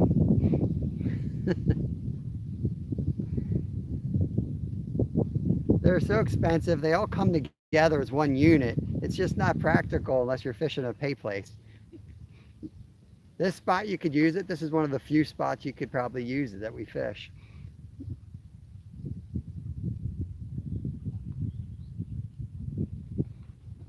I always think of pay fishermen when I see those. You see them at pay lakes a lot, or like manicured places, but you can't trudge through the woods with all that gear.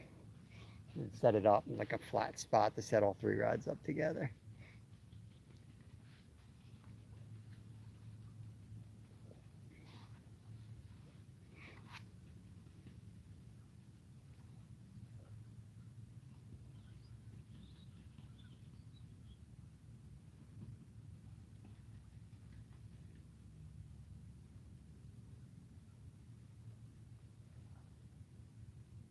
And you get no takedown with that. You just get a beep, beep, beep, beep, beep. There's nothing visual to watch. There's nothing to see.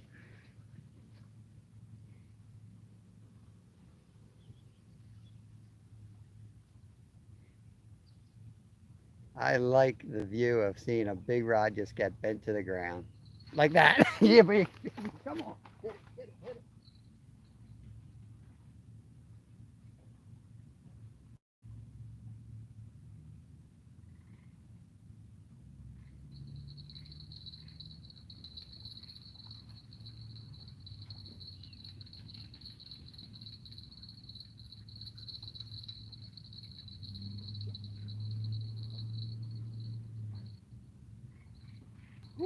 Daddy. Just gonna pull that one, and the other rod's not far. It's only 10 feet from it, so I ain't gonna recast. I'm gonna let it sit there and let him find that one.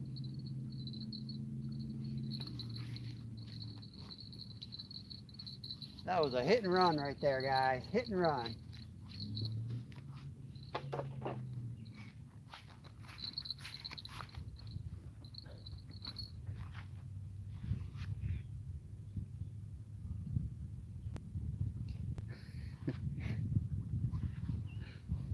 Two minutes to go, and that rod gets hit.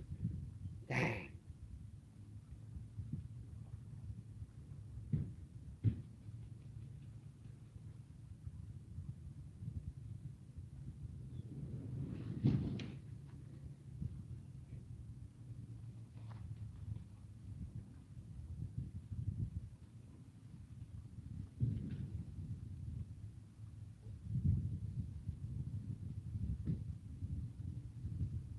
I reeled down on it, and then I left it. I think he was just a small carp, and he wasn't on the hook. He was on the boilie.